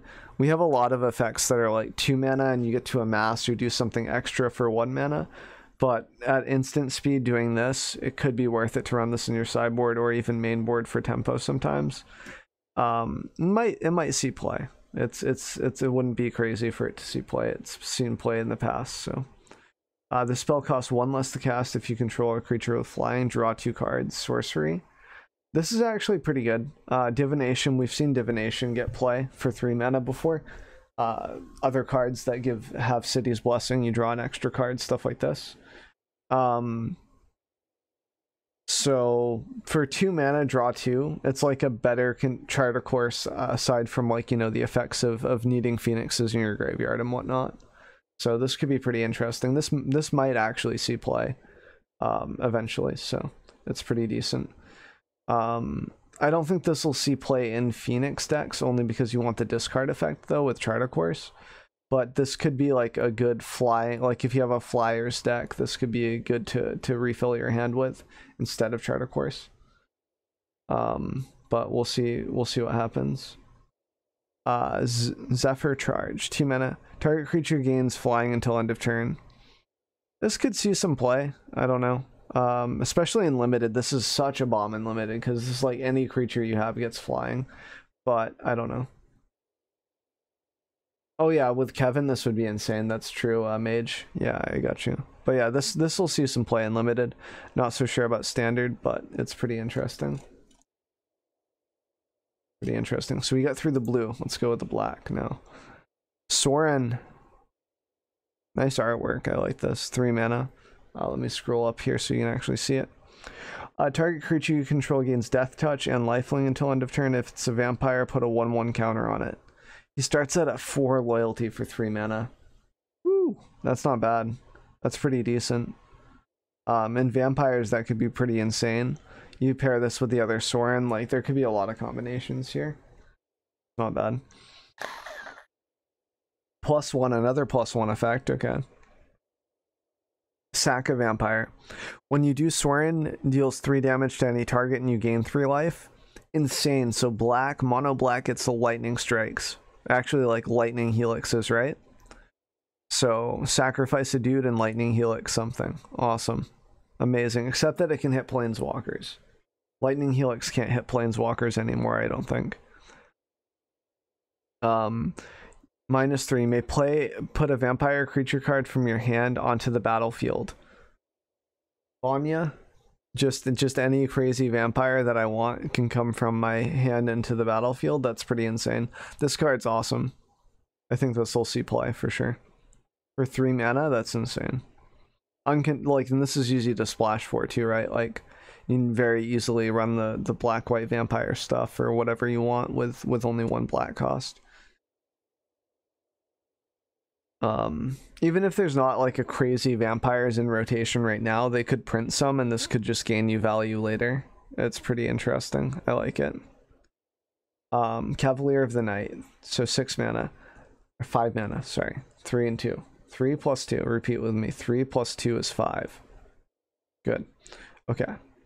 Lifelink for 4/5. When it enters the battlefield, may sacrifice another creature. When you do, destroy target creature and opponent's controls. When it dies, return target creature card with a converted mana cost 3 or less from your graveyard onto the battlefield.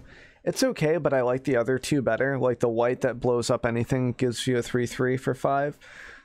And the blue one that like lets you brainstorm. I feel like those are more impactful than this. But yeah. Dread Presence. So I don't think this will see a lot of play. This is okay, but I don't know. Seems kind of underwhelming for that much mana. It does have some staying power with this, but it's dies, so if they exile it, like D-Spark or whatever, it doesn't get anything, so... Dread Presence. When a swamp enters the battlefield under your control, you can choose 1. Draw a card and lose 1 life. Dread Presence deals 2 damage to any target and you gain 2 life. I love this card, but I wish it was like 4 or 5. You know what I mean? I wish that it had more staying power, that it didn't just die to a lightning strike. But it's pretty interesting. I love the draw a card and lose a life type of deal. Looks pretty good, Addy. Well, I'll be putting a YouTube video up before next stream, I believe. This video right now. So I know it's going to be a little bit of a scuffed video because I'm kind of doing Twitch stuff at the same time, but I figure it's pretty good anyway. It's better than not having it at all. So probably unrunnable though at 4 mana. It's really interesting and I love it, but it feels kind of sad. I guess maybe if you could do like a Valakut thing, like an effect where you could like scape shift. If you could go like black green scape shift, dude, and you get a bunch of swamps. I think scape shift, MTG, like it could be a really funny combo, right? Sacrifice any number of lands, search your library for that many land cards and put them onto the battlefield tapped. Yeah, dude. You just do that, man. That's the new thing. Donation deck for Ali coming in. Hot. Just blow someone up with this. Whenever a swamp. I'm not sure if they all go on the stack at the same time or if it's like triggered each time. I'd have to look into that more, but that would be funny. Embodiment of Agonies for 3 mana. Flying Death Touch, that's awesome so far for 3. Best Hill Giant ever printed. Embodiment enters the battlefield with a 1/1 counter on it for each different mana cost among non-land cards in your graveyard. Interesting. I think this is interesting, but we're gonna have to see more cards, or I'm gonna have to see what people can do with this because it's hard to see it. A 3/4, yeah. It should at least be a 3/4 for sure. The Dread Presence, yeah, I agree. I feel your pain. It's exquisite. Okay, moving along. Knight of the Ebon Legion, sorry. 1 black. 3 mana, and you can do this as soon as he comes out. It's not a tap effect. Gets 3/3 and Death Touch until end of turn. Okay. So we can swing in for 4 with this guy. That's pretty insane for 1 mana. That's awesome. At the beginning of your end step, if a player lost 4 or more life this turn, put a 1/1 counter on him. This guy's actually really good. Vampire Knight too. You guys were asking if there are any good vampires in Standard. This one right here. This guy's actually pretty insane. And you could do like zombie stuff too, potentially with this type of stuff. This guy plus a Danto Vanguard. Yeah. Yeah, that'd be pretty insane. That's pretty good. I like him a lot. He's good. He's runnable. Legion's End. Let me make sure I don't scroll down too much here. 2 mana. Exile target creature and opponent's controls with a converted mana cost of 2 or less, and all other creatures that player controls with the same name as that creature. Then that player reveals their hand and exiles all cards with that name from their hand or their graveyard. Jadelight Ranger with Dread Horde. Let's go. Let's do it. Let's just... Cacao. 2 mana. Yeah, Legion's End. This is the best card I've seen of this set, I think. Insane. Amazing art, too. I love this. This is fun. This is good. With a single word, they were unmade. That's good. Nissa Forest.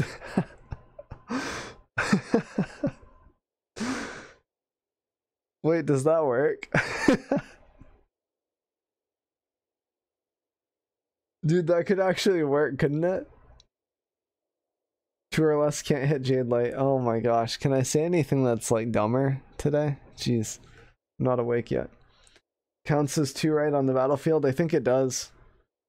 And then if it has the same name with that, I think it can do it. That might actually punish the Nissa decks. I don't know. I'll have to see a ruling on that, but that seems really good against Nissa. Holy moly, my life just got easier if that actually works. Crassus too, yeah, Crassus. Yeah, Legion's End is super goat. I love this card. Gonna make control really frustrating to play against, but it's good. Good card. Love it. That's probably my favorite card so far is Legion's End. Aside from maybe Sorin, I really like that Sorin too. The one right above Legion's End that's blocked out by my Wild Growth Walker. Yeah, that too. Yep. Well, I mean that, yeah, Branch Walker, taking away that for Explorer is pretty good. I mean, Crassus already dies to Soot, but the thing about that, right? Wait. Reveals their hand. Well, like it hits a Crassus in their hand potentially that they wouldn't be able to cast to draw cards with. It's sort of like an extra bonus, right? So we'll see what happens. Leyline of the Void. If it's in your opening hand, you may begin the game with it on the battlefield. If a card would be put into an opponent's graveyard from anywhere, exile instead. The important thing to realize about this leyline is that it does not affect your own graveyard, so it's nice. Exile all the Steamkins, true facts, nice. Or Chain Whirlers, like, actually just kidding, Chain Whirlers 3, but yeah. Growth Chamber Guardian is gone, true. And Morning Etria, how are you doing? We're just doing a video on the M20 spoilers. We've gone through blue, white, and now we're on black. So the important part about ley lines is that, like, if you mull, your opening hand is the thing that you keep. It's the one that you keep. So Rotting Regisaur. So I like Leyline. Might be a good sideboard option. Could be main board, but probably not. It's okay. It's decent. It can get interacted with by via like D-Spark and stuff. So, you know, rip Phoenix if they can't get rid of this. Yeah, Phoenix. Well, I mean, we also have Graph Digger's Cage coming up too. That's like a spoiler alert, literally spoiler alert, because we're looking at the spoilers. But Rotting Regisaur. So 3 mana at the beginning of your upkeep, discard a card. This guy's awesome. He's 7/6 for 3 mana. Super good value. If you're running like low to the ground, like red-black aggro, this guy's crazy. 7/6 is insane. Really hard to deal with for red.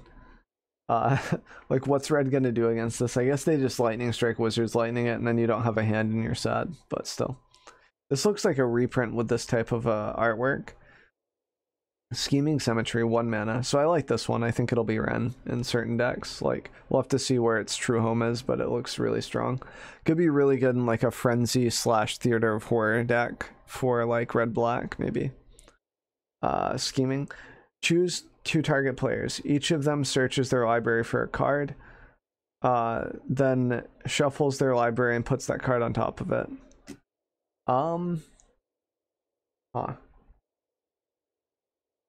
Try turning the artwork upside down. I can't. It hurts my head. Ashiok and Thief, yeah. And like Jace too, right? Like you could use Jace, the 4 mana Pog for this. That you could actually get them pretty good with that. Dimir Easy Mill. And it's 1 mana. It's pretty crazy. You get whatever you want. So red-black Phoenix deck with a lot of draw? Maybe. I don't know if red-black Phoenix is really what you want to do with it. It's an interesting engine. Like, I like your idea. That's pretty interesting. I just don't know if it's like roundabout or not. That's all. It could work feasibly. Broker of Blood is interesting. So 2 hours, here we go. Yeah, I'm taking a while. This is gonna be a long video. Broker of Blood. Someone spoiled this for me, as well as the Regisaur before, but I think this will be good in some type of a reanimator deck, maybe. Like the Connive, I think is what it's called, the 5 mana reanimator for Dimir. It'd be really good. So it's decent. I think it'll be ran in Animator. I don't know if you ever hard cast this with like Kobold Stronghold, but that's also an option. Just a lot of good value here. Pay 2 life. Target creature gets -1/-1 whenever you lose life. Draw that many cards. So like draw 2 cards off this is just insane value. So I like the card a lot. I'm not sure how runnable it is though, just because of its steep mana cost, and it doesn't win you the game as soon as it hits. Protection from Green Blight Beetle. Creatures your opponent control can't have 1/1 counters on them, put on them. So it doesn't stop counters from that have already been put on them, but it stops the further production of counters, which is pretty cool. It's interesting. I don't think it'll see a lot of play. Maybe in sideboard if there are some crazy counter decks, but probably not. You'd probably just rather kill the thing that they're putting counters on. Blood for Bones. 4 mana as an additional cost. Sack a dude.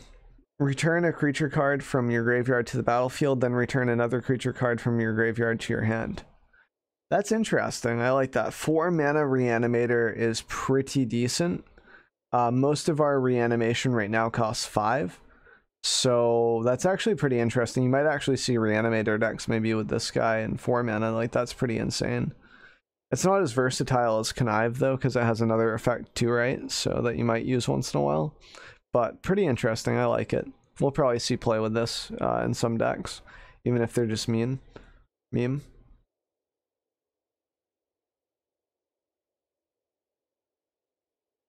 Yeah, for sure. Yeah, that's a good point, Dry. Yeah, you can return the thing that you sacked as well. So it just produces value on the spot, if anything. Well, I mean, if they don't counter this, but if they counter it, it's like, whatever. If the creature already did its effect as it came in and you just want that effect again, bam, you're in the money. So, Blood-Soaked Altar, 6 mana. Pay 2 life, discard a card, sacrifice a creature, create a 5/5 black demon creature with flying. There's no trample here, I'm disappointed. Activate this ability only time you could activate a sorcery. Not really great, I think. I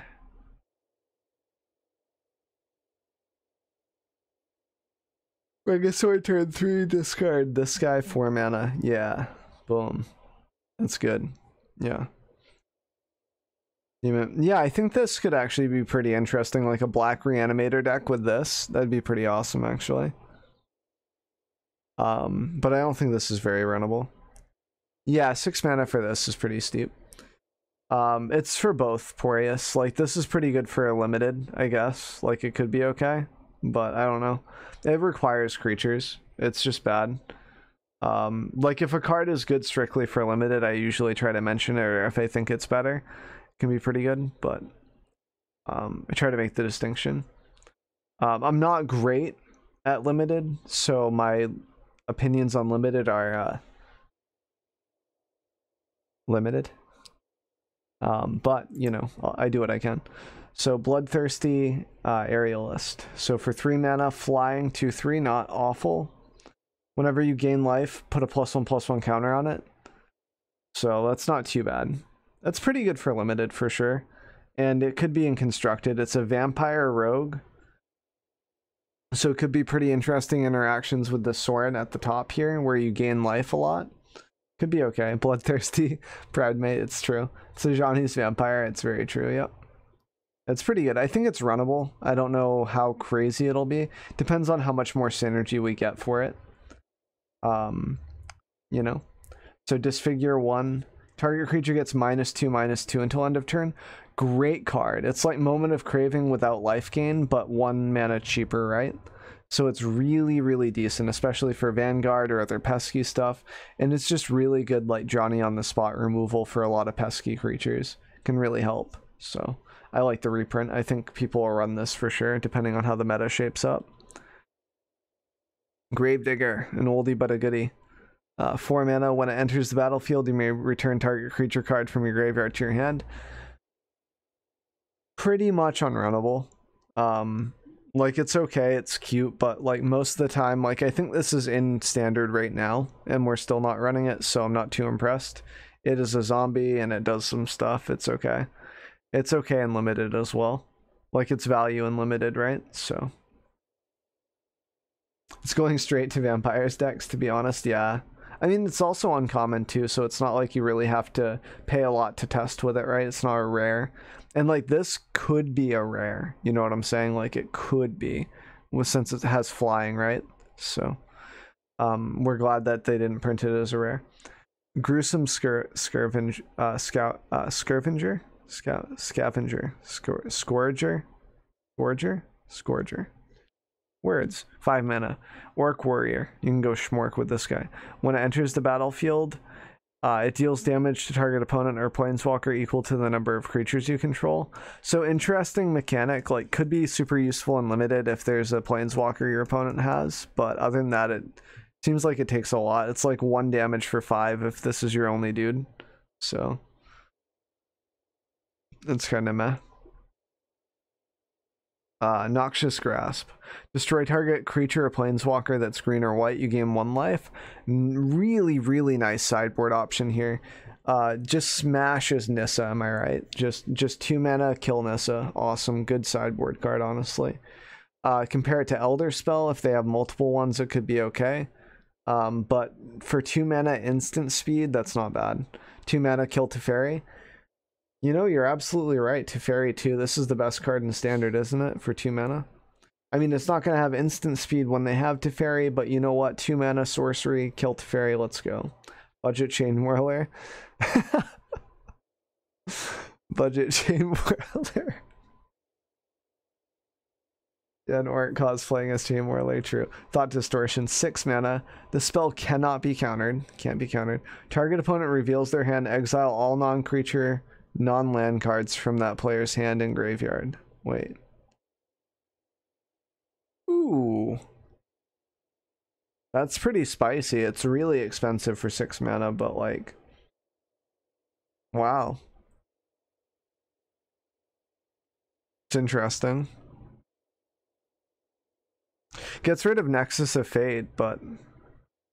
I don't know. Big boy duress it is. Yep. I think it might see some play. It's interesting. I'm looking forward to seeing how this develops. Flavor text. Ooh, let me get ready.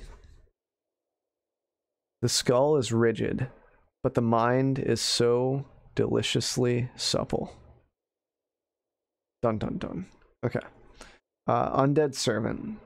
4 mana. When it enters the battlefield, create a 2/2 black zombie creature token for each card named Undead in your graveyard.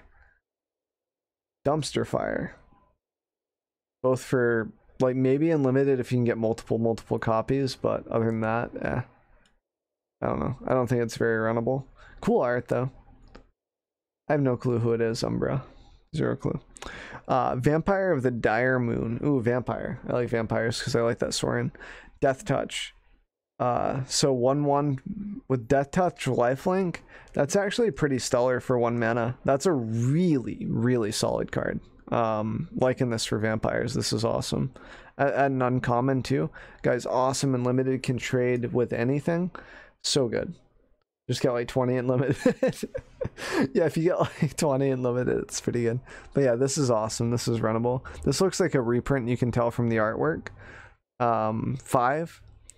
Whenever you lose life for the first time each turn, put a 1/1 counter on them. Dumpster Fire. Probably not even runnable in limited. I don't know, maybe. Maybe in limited. It's 5 for 4. Definitely not constructed. Yurok's Fenlurker, 2 double black. When it enters the battlefield, each opponent exiles a card from their hand. Okay, so like more different Ravenous Rats. Gets 1/1 until end of turn, so it can pump, and that's like it can pump as many times as you can, like for mana wise. It's not bad. It's pretty decent. It's okay. It's really good and limited. It doesn't have flying though. Strictly better than Burglar Rat. Burglar Rat is 1 black, 1 colorless, so color restrictions could be a little bit tough, but from strictly mono black, yeah, way better than Ravenous Rats, I would say. Yep. Agonizing, so decent. I don't think it'll see a lot of play though. It's a fancy rat, it is. And it has no rat synergy either, right? So that's something to consider. Agonizing Siphon, 4 mana. Deals 3 damage to any target and you gain 3 life. Dumpster Fire. Both for limited and constructed. I don't know. I don't think it's very good. Thief. So 3 mana.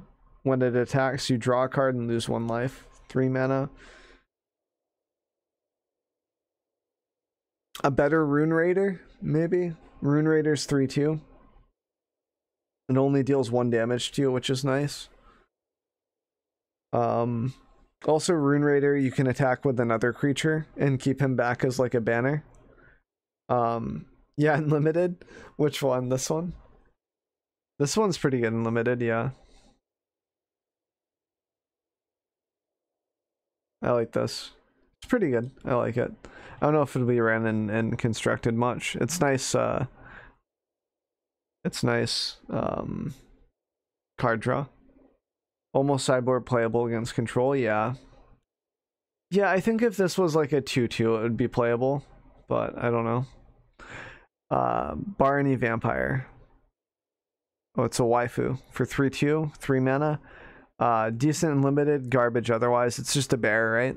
It's just a 3/2 bear vampire. It's okay. I like the art. Blade Brand, 2 mana. Target creature gains Death Touch until end of turn, so it can trip Death Touch. Seems runnable.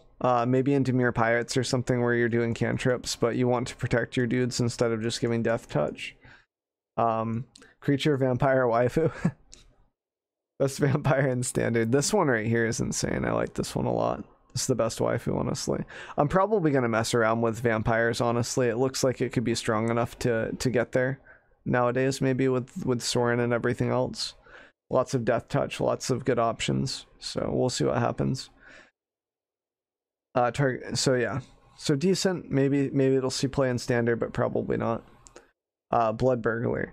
As long as it's your turn, it has lifelink. So for 2 mana, this is pretty good. This is runnable for sure. Vampire Rogue, not quite a bear. Good with Sorin. All you need is like enough vampires for that Sorin having like enough things to like lightning helix your opponent with. And then if you have the other Sorin to bring back your vampires too, and you have lifelink through that, like all of it can kind of like go together with each other. Like all of it can synergize pretty well. So it's not bad. So I think this will see play if, especially in limited, like 2/2 lifelink is pretty good for 2 mana. So I think it'll see play. Bone Splinters. Ouch, that sounds painful. Ouch. I don't even want to think about that. As an additional cost to cast this spell, sack a creature, destroy target creature. Really good and limited, I think, because you could sack one of your low value creatures to target something that's crazy on your opponent's side.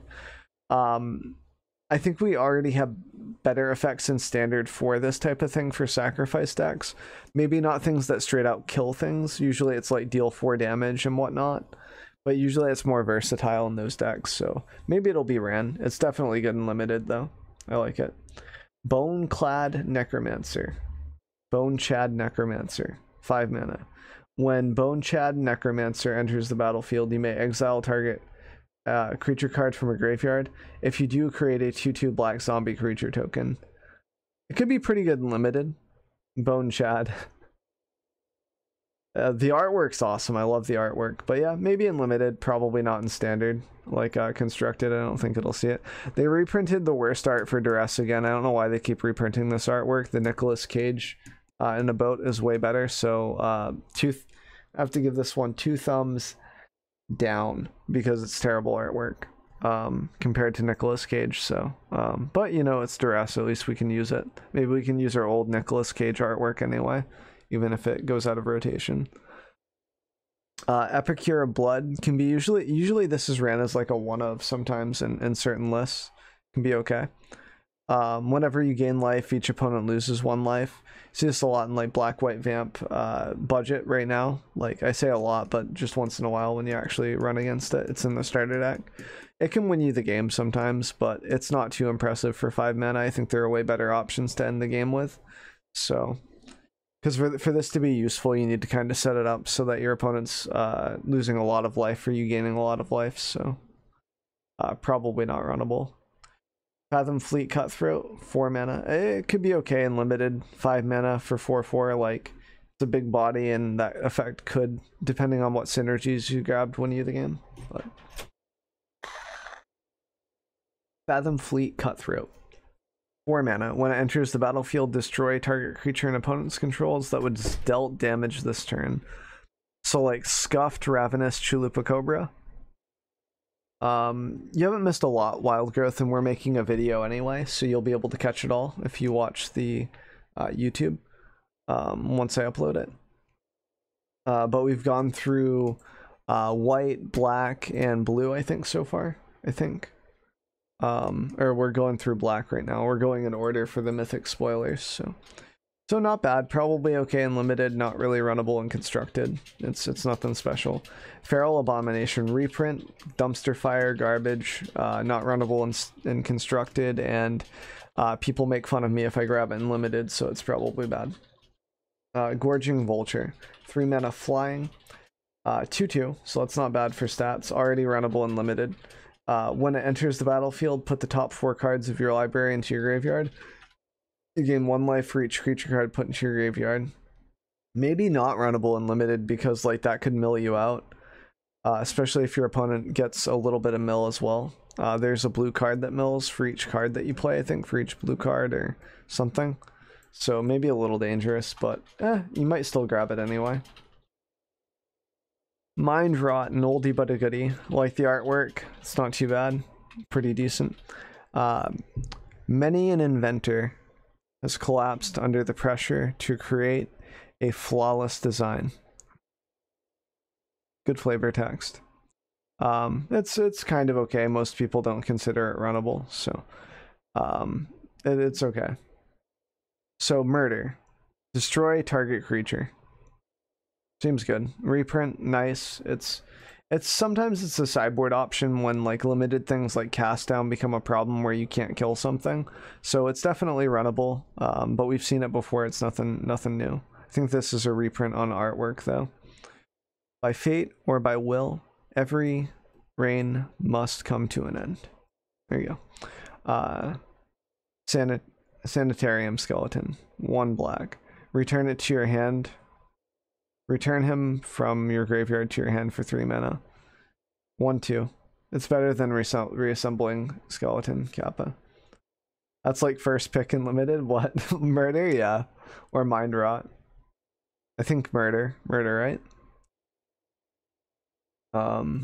Yeah, murder as a common is pretty good. It's gonna make limited a lot harder, just people having spot removal. It is 2 black, and in limited that can be pretty rough, but I mean, like, you want to use this late game anyway, like by turn 5. You don't want to really use it too early, because you want to remove something like a win con from your opponent with it, so. But yeah, this guy's okay. I love this art. Sorcerer of the Fang, 2 mana. 6 mana tap, deals 2 damage to target opponent or planeswalker. Interesting, not bad.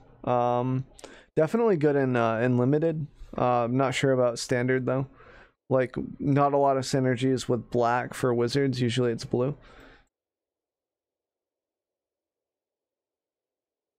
Yeah, I got you, Palukro. Yeah, it makes sense for murder. Yep. That you pick it first over a rare, unless you really need the rare. Soul Savage is a reprint, I think. Pretty sure. I've seen that in draft before. It's okay in limited, and it's almost unrunnable in constructed. So, did we start with black? No, we've gone through a few colors, but the YouTube video will cover it all. I'll have it up tomorrow, hopefully.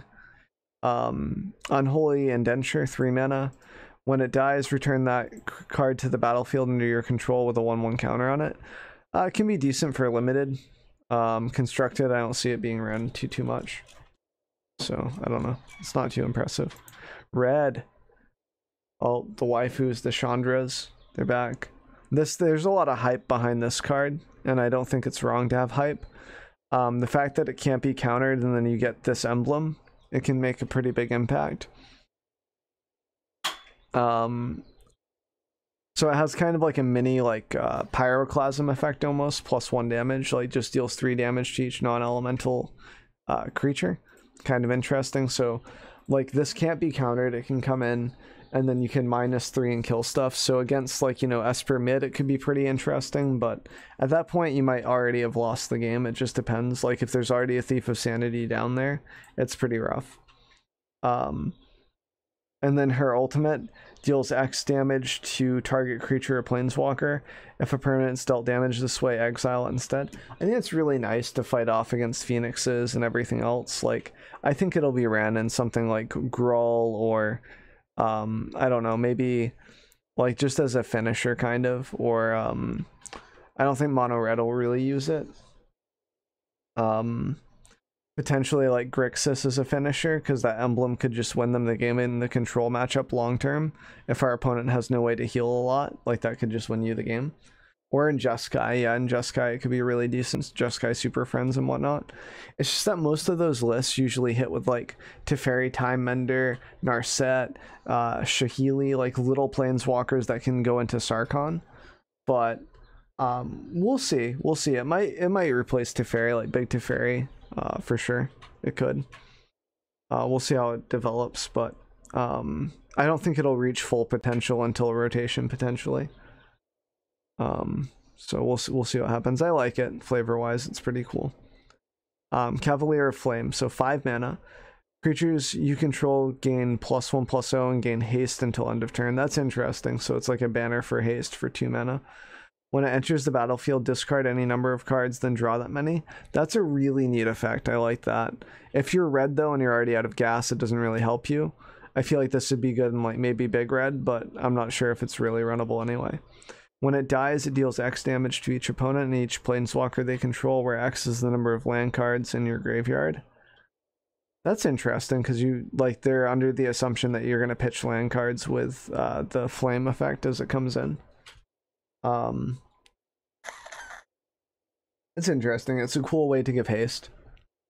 Yeah, it's a yep. You can pump multiple times. It's true. I like it. It's good. It'll probably see play for sure. I'm not sure in what, but definitely runnable, I think. Chandra Alkalite of Flame, 3 mana. So 0, put a loyalty counter on each red planeswalker you control. So it's technically a +1, but it's not. You can just put 1 on each of them. 0, create 2 1/1 elemental creature tokens. They gain haste. Sacrifice them at the beginning of your next end step. So you can basically just shock your opponent if they don't have creatures, which is okay. And if you have a banner like this, it could be pretty interesting. Like, it's nice. -2, you may cast target instant or sorcery card with a converted mana cost of 3 or less from your graveyard. If that card would be put into your graveyard this turn, exile instead. So a nice like little recursion for value. If you need spot removal, whatever else, she can kind of answer it for you for -2. So she has 5 loyalty basically when she comes out. If you do the 0 effect, so she can survive like a lightning strike without pumping even. Like you just do a 0 and start swinging. So that's not too bad. I think she's decent. She's probably runnable. Not sure on what though. Just kind of weird to try to fit in. Could be really good in those Super Friends lists, like with Shahili and whatnot, just to produce more things that are swinging in each turn with the tokens and everything else. Could get very confusing for your opponent to figure out blocks and everything. It could be interesting. I like it. And then herself could swing in for 4 with Sarkhan. Could be pretty good. Might be like a big red deck that uses Sarkhan and a bunch of cheap planeswalkers like this. So it's interesting. Chandra's Regulator, 2 mana. Legendary artifact. You don't see too many of these. Whenever you activate a loyalty ability of a Chandra planeswalker, you may pay 1. If you do copy that ability, you may choose new targets for the copy. That's pretty awesome, actually. Chandra Tribal, yes, indeed. Tap 2 or tap 1, tap this. Discard a mountain card or a red card, draw a card. This is actually pretty cool. So like we could see a big red type of deal coming out from this. I know I was just talking about big red with Sarkhan and everything else. That's actually pretty cool. I like it a lot. I want to brew around this. What's up, Disco? We're just doing a review for M20. Drak Ashuseth. That's not how you pronounce that. Maw of Flames. 7 mana. 7 big pogs to cast this. 7/7. So the theme is 7. I get it. So flying whenever he attacks, or whenever it attacks, it deals 4 damage to any target and 3 damage to each of up to 2 other targets. Ooh, that's a lot of damage. Legendary. Literally unplayable. I don't know. I think it's good in limited. I don't know if it's good in standard, like it constructed at least. Flavor text. Spread out, you idiots. Spread out. Perfect. Awesome. We've got a Glinthorn Buccaneer. 3 mana haste. Whenever you discard a card, it deals 1 damage to each opponent. Tap 2, discard a card, draw a card. Activate this only if Glinthorn Buccaneer is attacking. Interesting. It's a 2/4 for 3 mana and it has haste. In limited, this is a card, you see it and you say, I'm Fred now. Talking for the dragon, yeah. Or this Minotaur too, dude. Both of them. Yeah, in limited, that could be a pretty big bomb for sure. This Buccaneer is really good too, though. I like the Buccaneer. I think it'll see play. I think it's really good for 3 mana, and it dodges, like in the red matchups, it dodges like lightning strikes and stuff. It could be pretty interesting, right? And it's a Minotaur and a pirate. Really interesting tribal options there. Leyline of Combustion for 4 mana. If it's in your opening hand, so that means like it's whatever you keep, right? Like whatever hand you keep. Like if you mull twice and you keep this, then it'll come into play. Whenever you and or at least one permanent you control becomes the target of a spell or ability an opponent controls, Leyline deals 2 damage to that player. It's okay. I'm not too impressed by this. Like, yeah, it could help you against Esper or whatever, but for 4 mana, it's going to be bricked in your hand for the most part. So it's going to be tough to really make use of this. I don't think it'll see a lot of play. It could, though. I don't know. Could be okay. Martyring Raptor, 2 mana. Creature spells you cast cost 1 less to play.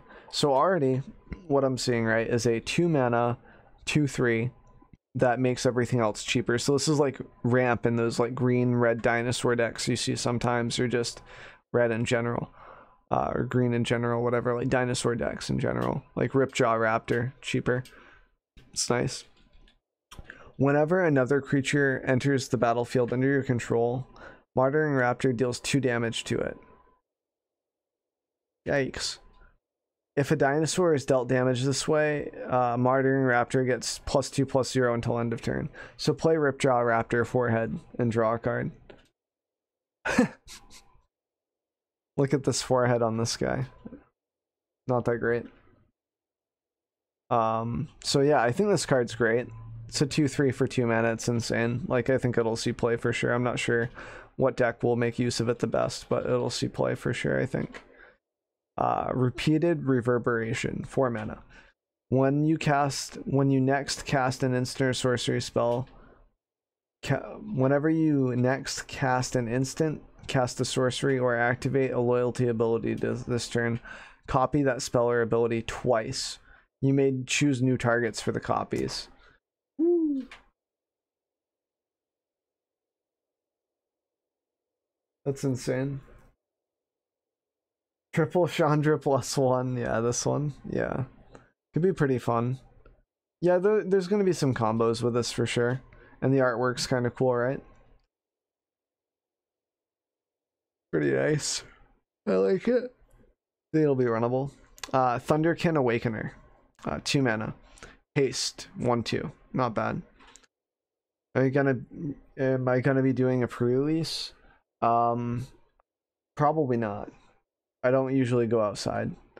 Whenever Thunderkin Awakener attacks, choose target elemental creature card in your graveyard with toughness less than Thunderkin Awakener's toughness. Words are hard. Return that card to the battlefield tapped and attacking. Sack it at the end of the next end step. That's not too bad. Like, elemental decks could be pretty cool. This guy's an elemental shaman, so you could like stagger these. You'd be like bam, bam, bam, bam. They all combo into each other, right? So that's nice. That's nice. I think it'll be runnable. I'm not sure if it's crazy, but it's probably runnable. Like, there are probably combos with this and whatnot. Elementals you control get +2/+0 until end of turn. -1 is ramp. She starts out with pretty good toughness here for 4 mana. And then deals 2 damage to any target for -2. So instantly comes out and can shock and then give elementals boosts. I guess if we get enough elemental support, it could be okay, but out of the Chandras, this one feels the weakest. Chandra's Spitfire. Whenever an opponent is dealt non-combat damage, Chandra's Spitfire gets +3/+0 until end of turn. Kind of interesting, but probably not runnable. At least not in constructed and limited. It could be pretty good.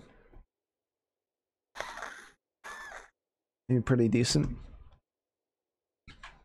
Dragon Mage for 7. Flying for 5/5/7 looks kind of playable in limited already. Whenever it deals combat damage to a player, each player discards their hand and then draws 7 cards. What a meme. It's just memery. I don't think it's runnable anymore. I don't know. It's a dragon wizard. I guess you can play it if you like dragon wizards. Ember Hauler, 2 mana. Sacrifice Ember Hauler, it deals 2 damage to any target. Really good in limited because this is removal and it's a 2/2 for 2 mana. Little harsh on the mana unless you're on mono red in limited.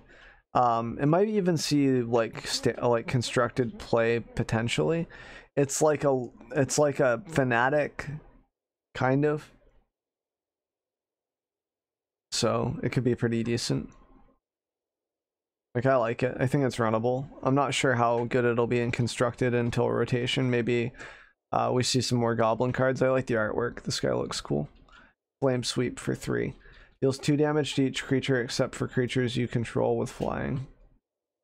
Except for creatures you control with flying. Huh.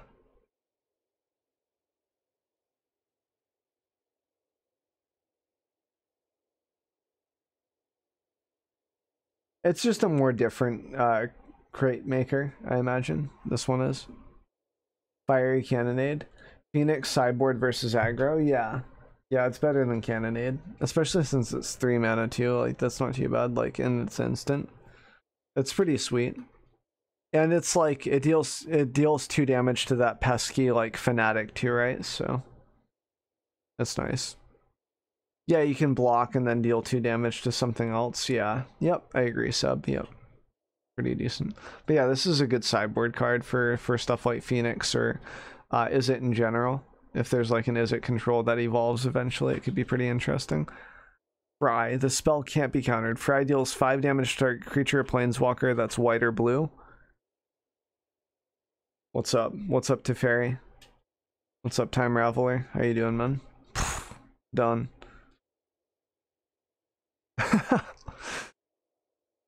And like, you can deal with Teferi after like they untap 2 lands, right? So, and our set, yep. Yeah, that's nice, dude. That's a really good card. A+. And I love the artwork here, right? Just this poor chicken. It's nice. Good card. A+. It kills Liar too. True. True. Also mana efficient as well. It kills everything an Esper does, pretty much. Yep. Goblin Ringleader, 4 mana, haste, 2/2. Okay. When it enters the battlefield, reveal the top 4 cards of your library. Put all goblin cards revealed this way into your hand, and the rest on bottom.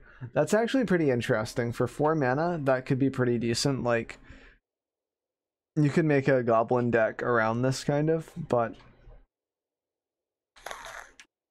I think it's a reprint based on this artwork, potentially. Yep.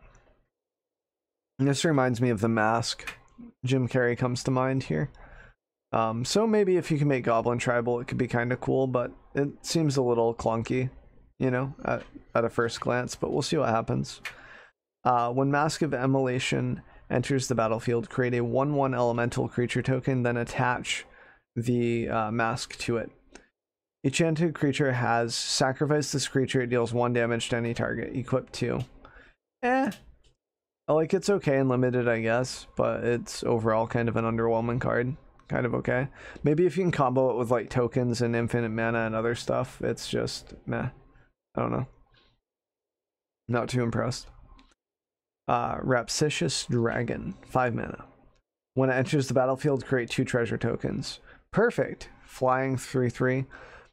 Great and limited, I'm not so sure about in like constructed, because 5 mana, you kind of want to ramp into 5 mana, right? So the treasures aren't really going to help you with that. If you have a treasure map, there are like better treasure production already, like, you know, treasure map productions or treasure token productions. So I don't know, we'll see what happens. I mean, like, in limited, I can see it being really good just because flyers are really good, and flying is really rare in red for the most part in limited. So we'll see what happens, but I think it's mostly a limited card. Scampening Scorcher, 4 mana. When it enters the battlefield, create 2 1/1 elemental tokens. Elementals gain haste until end of turn.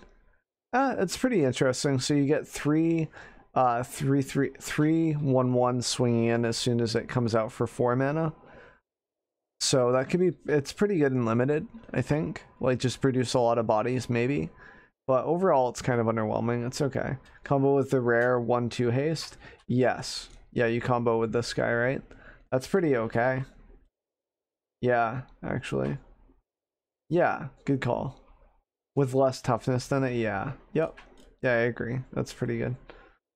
Only the tokens have haste. Elementals you control gain haste until end of turn. So no, all of them have haste. This is an elemental. It doesn't say elemental tokens. It's insane.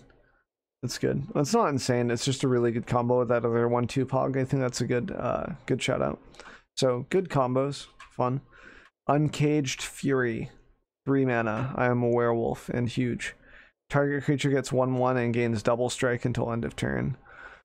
Ooh, that could be a blowout in anything, both in standard, like constructed, and limited. Could be pretty crazy, especially in limited. You just blow your opponent out. No blocks. Okay, you die. Good job. So pretty crazy.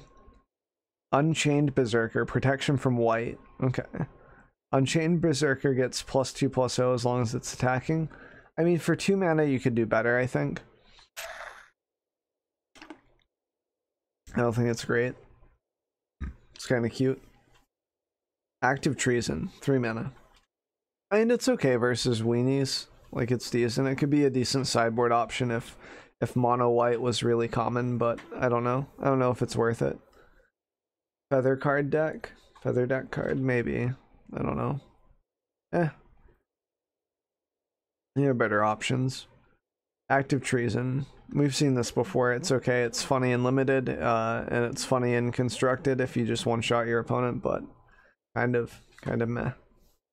Decent and limited. Chandra's Embercat. Oh, this artwork. It's so cute. A+ on the artwork. It's amazing. I might just run this card because of the artwork. 2 mana. Tap, add 1 red. Spend this mana only to cast an elemental spell or a Chandra Planeswalker spell. 2/2, perfect. It's good and limited because it's a 2/2 bear basically, and it could ramp you potentially.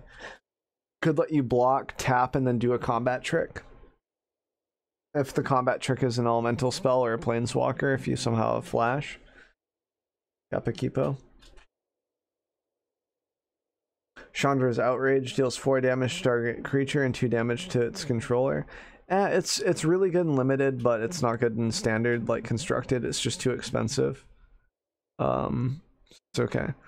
Dagger Sail, Aeronaut. 4 mana. As long as it's your turn, he has flying. So 3, 2, 4. Awesome and limited. Garbage and constructed for the most part. It's just how it is. 3 mana. Destructive Digger. Sacrifice an artifact or a land, draw a card for 3 mana.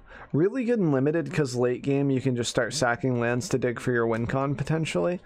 Could be okay in constructed too, just for a filter. But I don't know. I don't think it'll see much play in constructed just because it's too slow. It's too dirtily, right? So, Fire Elemental. This thing's been reprinted since the dawn of time. Garbage. Dumpster fire, literally a fire. It just needs a dumpster in the picture for it. It's just not very good in limited or constructed. Like, it can be okay in limited if you have no other bombs. Like, you know, 5 minutes a little steep, but that could kind of get you there. But it's not great. Goblin Bird Grabber, nice name. 2 mana, 2/1. 1. Bird Grabber gains flying until end of turn. Activate this ability only if you control a creature with flying. Awesome. That's really good flavor. I love the flavor of this card. Could be ran in limited for sure. Not sure if it'll see much play in constructed though. Maybe Goblin Tribal when you have like a flyer or something. I don't know. Goblin Smuggler, 3 mana haste. Goblin Rogue, lots of hasty boys here and girls. Goblin Rogue. So haste, Another target creature with power 2 or less can't be blocked this turn. Interesting. That's not bad. It's okay. Good and limited, probably. Like 2/2 haste is pretty interesting. And like that, another target creature with power 2 or less could be an engine for you. If you need to hit with another creature, that could be really good. Combat trick, target creature gets +3/+2 until end of turn. Great and limited. Those combat tricks can really win you the game. But like probably not going to see a lot of play in constructed, like most combat tricks. Usually it has to be like a flip card like Collision Colossus where it can have another effect to really shine, you know. Keldon Raider, this is a reprint. When it enters the battlefield, you may discard a card. If you do, draw a card. I mean, really good in limited, but unrunnable in constructed for the most part. It's just too expensive for those stats. You don't want to trade your 4 CMC for a 2 CMC Lightning Strike, you know. Lavakin Brawler, Elemental Warrior, 2/4, so it can't be brought back by the 1/2 Elemental that brings back things with toughness less than its own toughness. But whenever it attacks, it gets 1/1/0 until end of turn for each elemental you control.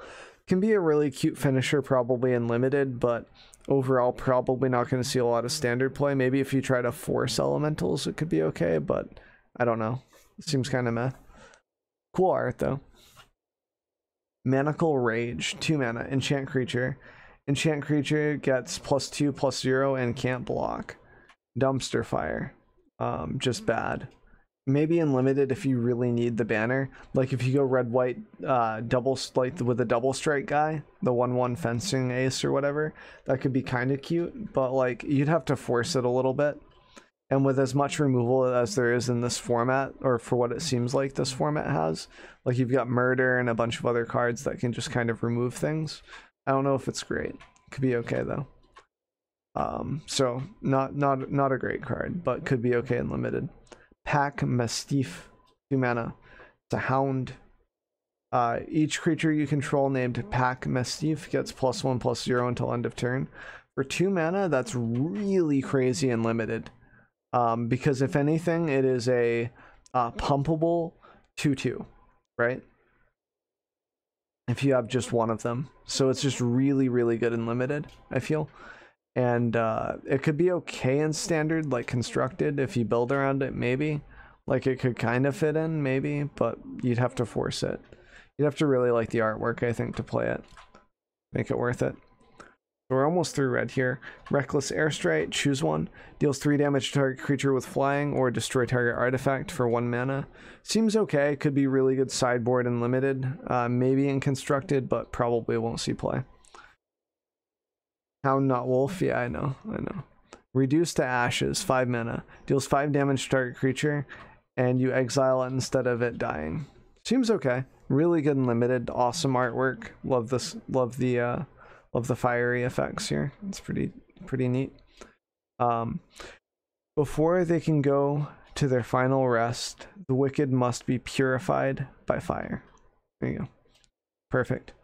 So decent and limited. It's a little expensive, but I can destroy a bomb, which is nice.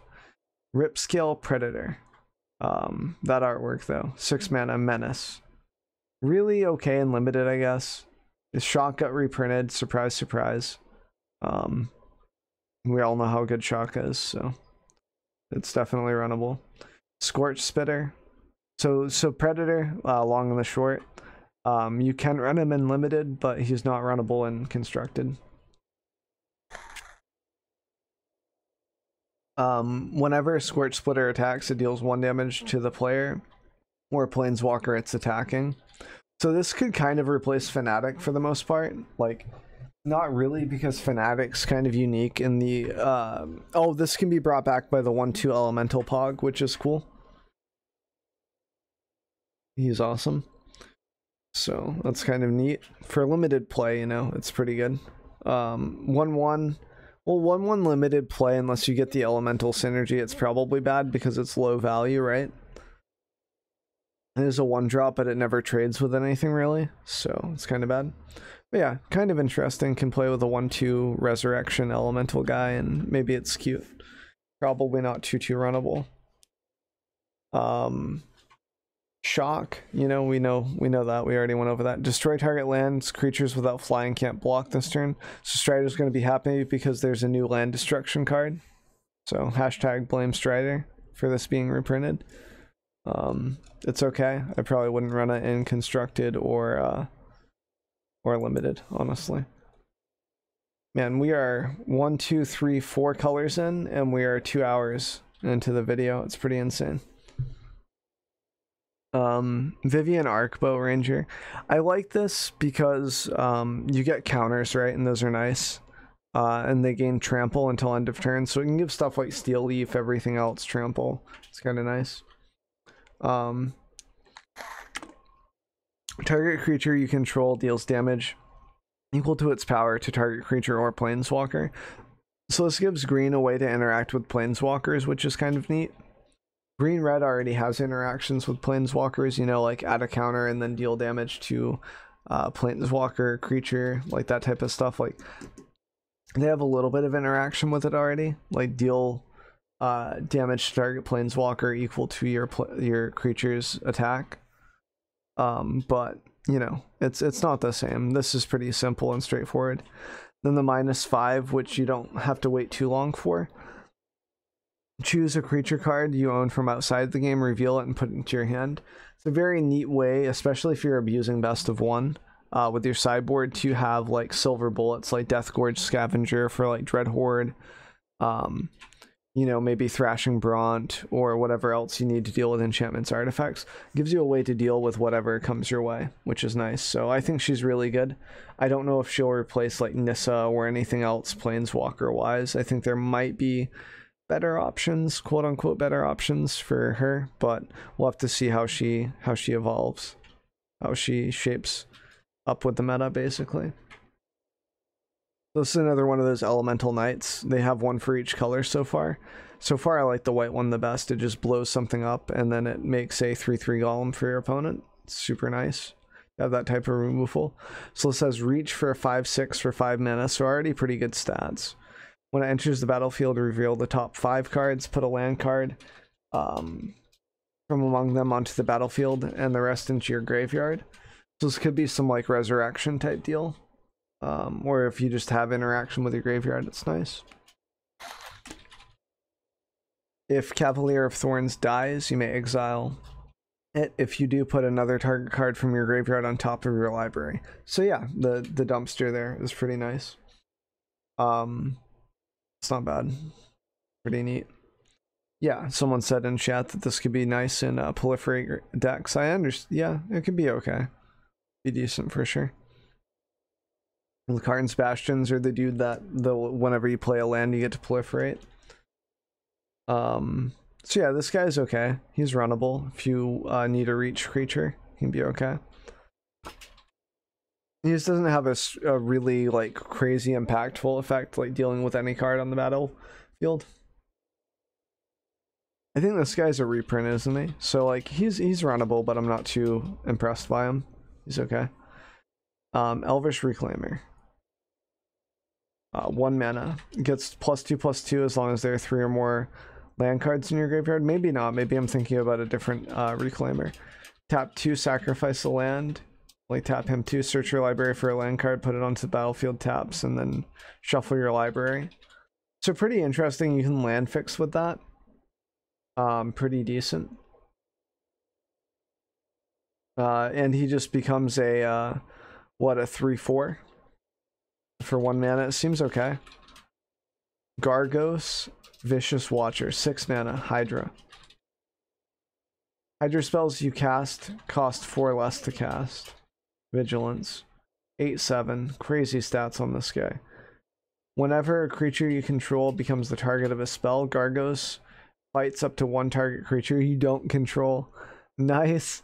You just take someone out before he goes if they go to murder him or whatever. That's pretty cool. It's pretty neat. I like him. Flavor-wise, he's also awesome. Crassus for cheap. Oof. That's true. Ooh. That's nice. That's true. I think he's probably runnable for sure. Oh yeah, that's true, yeah. Yeah, if you target her herself, yep, that's also true.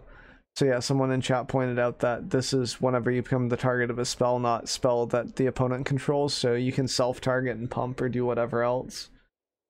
And fight creatures on the opponent's side. That's pretty awesome. Leyline of Abundance. So, yep. So if Leyline of Abundance is in your opening hand, you may begin the game with it on the battlefield. Whenever you tap a creature for mana, add an additional Pog, an additional green mana. Tap 6, put a 1/1 counter on each creature you control. So this is really nice because this is like an end game, which is pretty cool. Like an end game plan like this eventually becomes a mana dump for yourself, especially if you have creatures. You can get that online pretty quick where you're just tapping at the end of each turn. Pretty neat. I like it. I think it might be ran.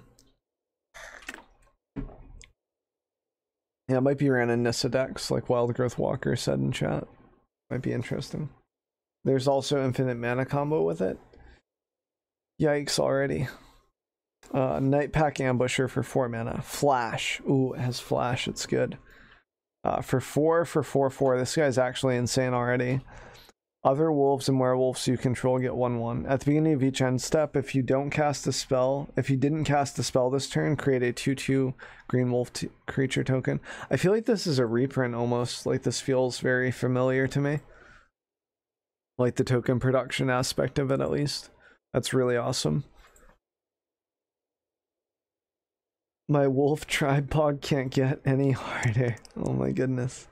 But yeah, I like it a lot. It's a good card. I like it. It gets an A+ from me. Both in limited and especially in limited, that's insane. Like that's just insane value. You just produce a bunch of dudes. And in constructed, you could probably make a wolf deck if they print enough for it.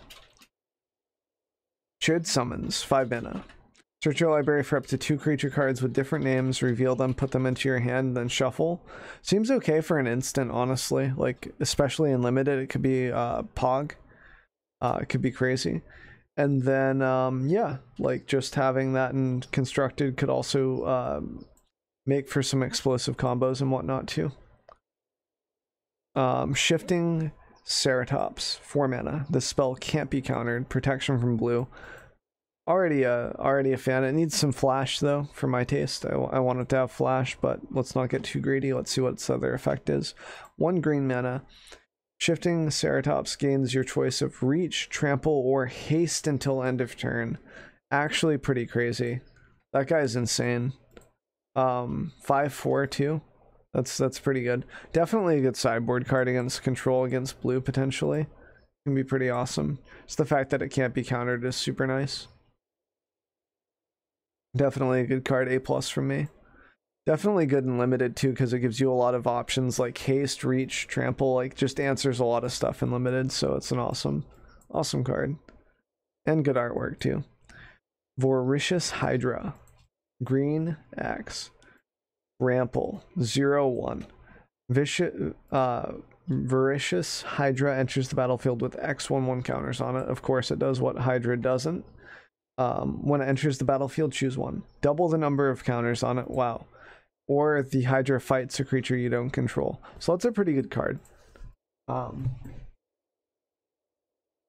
Well, the only sideboard because, like, I don't know, like it's a 5/4 that can gain haste, can gain trample or reach.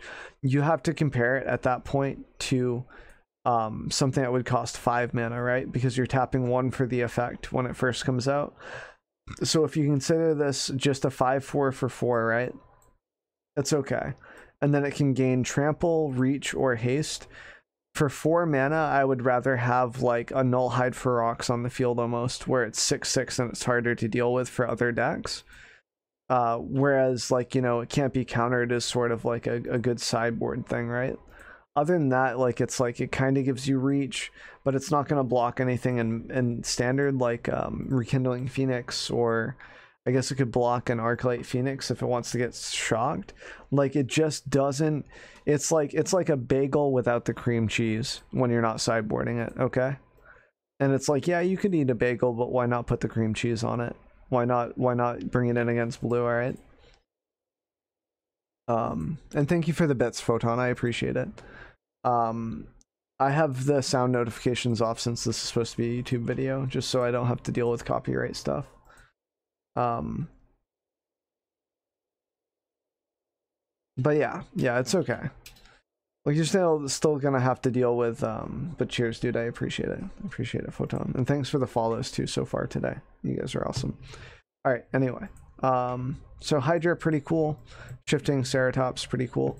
Wake Root Elemental, 6 mana. 6 mana Pog. Tap, I think that's 6 or 5 mana. I think it's 5. I can't see because of my glasses. It's kind of hard to see how many forests that is. But I think it's 5. Untap target land you control. It becomes a 5/5 elemental and with haste. It's still a land. So, well, I meant the effect, Paloon Crow. I know that this is 6 mana up top, but I meant the effect for itself. It's still a land. That's pretty neat. I like it. Really good in draft. Limited play, that's going to be insane. Like crazy. But yeah, you'd rather have Nissa for sure. But what if you had Nissa and this? Ooh, that's a lot of dudes, right? That's a lot of Pogs, and they all get indestructibility eventually, right? Pretty insane. I'm not sure if it'll be ran in constructed, though, to be fair. It's probably just too slow. You'd rather just have Nissa and then do other things later. Too spendy? Yeah. Barkhide Troll, 2 mana. Enters the battlefield with a 1/1 counter on it. Remove a 1/1 counter from it. It gains hexproof until end of turn. It's a 2/2. That's not bad. It's really good and limited. I'm not sure if it'll see a lot of play in standard though, in like constructed. Maybe. Got some troll tribal going on. Howling Giant. So for 7 mana, reach. So it's already good and limited. Like, it's a little expensive, but having reach is really nice, especially with the amount of flyers that are in this format. In the limited, I should say. When Howling Giant enters the battlefield, create 2/2 green wolf creature tokens. So yeah, unlimited, definitely a bomb. Something that deals with some stuff, some flyers. Pretty nice. Constructed, probably not going to see play. It's just too expensive. Loaming Shaman. 3 mana. When it enters the battlefield, target player shuffles any number of cards from their graveyard into their library. Pretty neat in limited, I think, and could be used for tech in constructed. Like, could be a nice add-in, just in case you didn't want to create use something like Gaia's Blessing or whatever, where once it rotates, kind of neat. And it's a 3/2, so it's not the worst thing in the world. So not too bad. I think it's okay. Might of the Masses for 1. Target creature gets 1/1 until end of turn for each creature you control. This gives 3/3 to creature land, so you can Nissa first. No. Maybe? No, it says untap target land you control. Yeah, I think you can do this after, so to make it an 8/8 potentially. Maybe. Yeah, I think so. I think you can do that. Might of the Masses. So target creature gets +1/+1 until end of turn for each creature you control. Seems pretty okay for 1 mana. Could be a blowout and limited. Not sure if it'll be in constructed unless you kind of want to plan your deck around this. Kind of okay. Overcome? Do you mean overrun?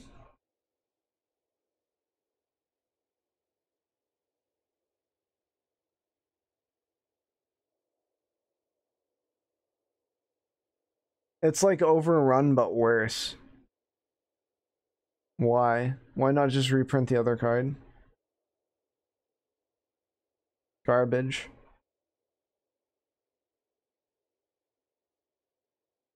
The opposite of power creep.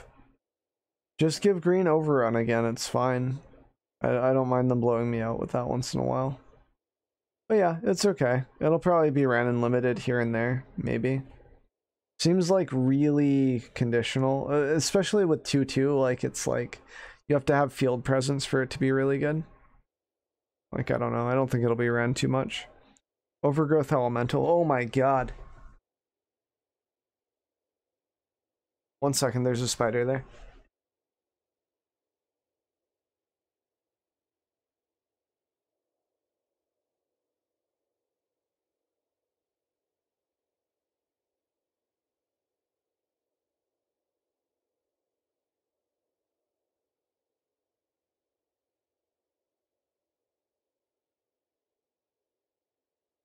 Holy moly. Leave spider alone? I don't know what happened to the spider. It disappeared, alright? I don't know. Okay. Anyway. Whew. Overgrowth Elemental. When it enters the battlefield, put a 1/1 counter on another target elemental you control. Whenever another creature you control dies, gain 1 life. If that spider was an elemental, put a 1/1 on Overgrowth. Seems okay. I know spiders are bro. I didn't... Oh my gosh, you guys. You guys. I don't know. My roommate would have killed it if I didn't, so I don't know. It's... I don't know. I just don't want to... Oh, okay. We're gonna move on now. I don't like Overgrowth Elemental that much. It's okay.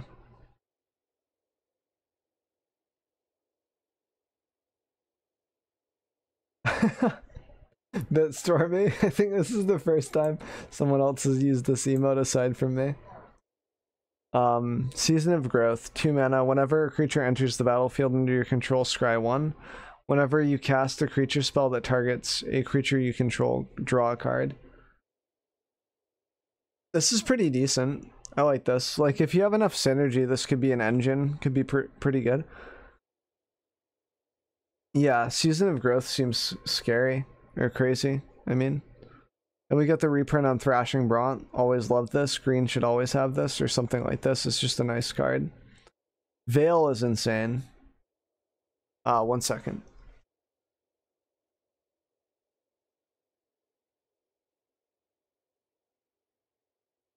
So Veil's pretty insane. A lot of people were hyping this up, and I got spoiled this card before I actually wanted to do the review, which is fine. And it's just insane. Draw a card if the opponent has cast a blue or a black spell this turn. Spells you control can't be countered this turn. You and permanents you control gain hexproof from blue and from black until end of turn. Just insane sideboard tech here.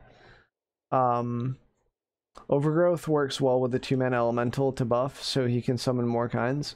Yeah, they could go into that elemental deck for sure, like as sort of like a Wild Growth Walker effect where you get to ramp it up eventually. But Veil is really insane. Really crazy. Just a really good sideboard card against blue-black. And Morning Slum, how are you doing, man? But yeah, it'll be ran. This card gets an A+ for me. It's really insane. Wolf Rider Saddle, 4 mana. When the saddle enters the battlefield, create a 2/2 wolf creature token, then attach saddle to it. Equipped creature gets +1/+1 and can't be blocked by more than 1 creature. Really good for limited. I don't think it'll see a lot of play outside of limited though. Like, these things are just usually a little too slow for standard. Yeah, response to Thought Erasure for sure. Woodland Champ is insane. Whenever 1 or more creature tokens enter the battlefield under your control, put that many 1/1 counters on Woodland Champion for 2 mana. Like, someone was bringing this up in last stream. That this could be really good with like Selesnya tokens potentially. This could just get out of control. So that die at the end of the turn. Yeah, there was Umbra. Yep. Yeah, it's a little steep though. You'd be 1 green and then 2 red, one colorless. Like, it could be okay. I'm just not sure if that's where you want to take Gruul. I guess you could. You could very well do that. But yeah, Woodland Champ's going to be pretty insane, I think, in Selesnya. Not sure if a deck will just explode out of the meta right off the bat, but I think we'll definitely see it being played, I think, before rotation. There'll be something that pops up. Brightwood Tracker, 4 mana. Tap 6, tap it, and it's a 2/4, so not the best body, but it's okay. You may reveal, look at the top 4 cards of your library, you may reveal a creature card from them and put them into your hand. Put the rest on the bottom of your library. So an engine, great in limited, awesome in limited. A little too slow, I think, for constructed, but we'll see. It's okay. Courser is just a reprint on a bear. Bear is like, you know, just a card that just doesn't have an effect and that has okay stats. And it's just a 3/3. Okay. Nothing special. You can run it in limited if you don't have any other option. Feral Invocation. So 3 mana flash. Enchant creature gets 2/2. Great in limited. Like, it can help you trade. Nice combat trick, and then it stays on the field. It's like a combat trick with staying power. Pretty nice. It's okay. I don't think we'll see it too much in constructed though. Ferocious Pup. It's a wolf. When Ferocious Pup enters the battlefield, create a 2/2 creature token. For 3 mana, it can be okay. It's a pupper. It's cute. It's awesome. Like, it works well if you draft that like 4/4. And maybe if you make a wolf deck, it could be kind of okay, but for 3 mana, 0/1 is just... You're basically paying 3 mana for a 2/2 without the banner. You'd have to really be into the art to run that, I think. Gift of Paradise reprint, always nice to see that, so Ali can be happy with his jank decks, although I don't think he's used it in a while. It's okay. Really glad to see it. It's just a nice life gain, and it fixes your lands for multicolored decks. Greenwood Sentinel. 2/2 bear with vigilance. It's pretty okay. It's not really a bear if it has vigilance. It's an okay card. It's really great in draft. Not sure if it'll see a lot of play in constructed unless there's like elf tribal that comes out of the woodworks. Literally the woodworks, right? Because they're elves. I did get some sleep rockets. I woke up. This is a YouTube video, so I'm not gonna go into it too much. But I woke up a little too early yesterday and get to stay up as much as I wanted to. And then I woke up, stayed up, played a bit of Path, chilled out with a couple of friends on Discord. And then at like around midnight, I went in for a 3-hour nap. And bam, like I felt good, like I feel good right now. So, and there's no reason to apologize. It's fine. It's going to be a really long video. It's going to be like one of those things like where you can watch it skip around for certain colors, certain cards, whatever you want. And like, you know, it'll just be there. So. Is it generic 2/2? Yes. Is vanilla? Weird. I didn't know that. Is a generic 2/2. Oh, okay. I didn't know that. Interesting. Okay, good to know. Growth Cycle, 2 mana. Target creature gets 3/3 until end of turn. It gets an additional 2/2 until end of turn for each card named Growth Cycle in your graveyard. Interesting. People might actually run that because it could be pretty explosive. Even in constructed, I've seen things. It's like Giant Growth, but way better, right? Giant Growth is 4/4 though for 2, but this ramps up really quick. That's interesting. Could see play in limited, like if someone grabs a combat trick and they're like, well, if I get 2 or 3 more of these, it could be a nice finisher. So maybe in limited, maybe in constructed, we'll have to see. That's interesting. I love the graveyards that ramp up for other cards in the graveyard. They're always fun. So Healer of the Glade, 1 mana. When it enters the battlefield, you gain 3 life. Nice tech against red for 1 mana. It's also elemental, so the elemental synergies could be there. Giant Growth is 3/3 for 1. I'm thinking of the other one then. There's one for 4/4, isn't there, for 2? What's the one for 2? I forget. But yeah, this is really nice against red. Tech against red for 1 mana. It's pretty nice. Blocks up on Lava Runner until it transforms, or until it gets online. Titanic Growth, there it is. There we go. There we go. But yeah, it's pretty decent. Might be a sideboard option, but probably not. Kind of interesting. Decent for limited, since it's a 1-drop and it's a 1/2, could potentially trade with a 1/1, but playing a 1... I mean, 1/2 for 1 mana, though, is like...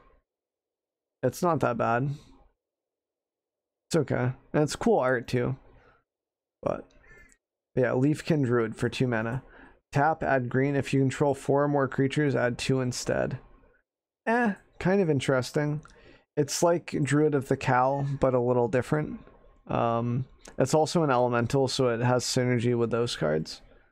Yeah, it trades with Vashiniro, Pyromancer. One that deals 2 damage, so pretty decent card. Probably not really great in limited, but we'll see what happens. The Mammoth Spider reprint. I mean, it's okay in draft. Gravecrawler swears by it. The big spider.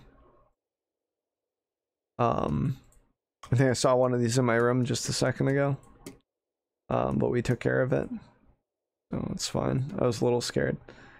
But yeah, it's okay. It'll be okay in limited like it always is. Unplayable constructed. Natural End, 3 mana. Destroy target artifact or enchantment, you gain 3 life. So Invoke the Divine, but a little worse, but for green. So gives us a slightly different answer than, you know, Naturalize. And gives us, and it's nice artwork. It's nice.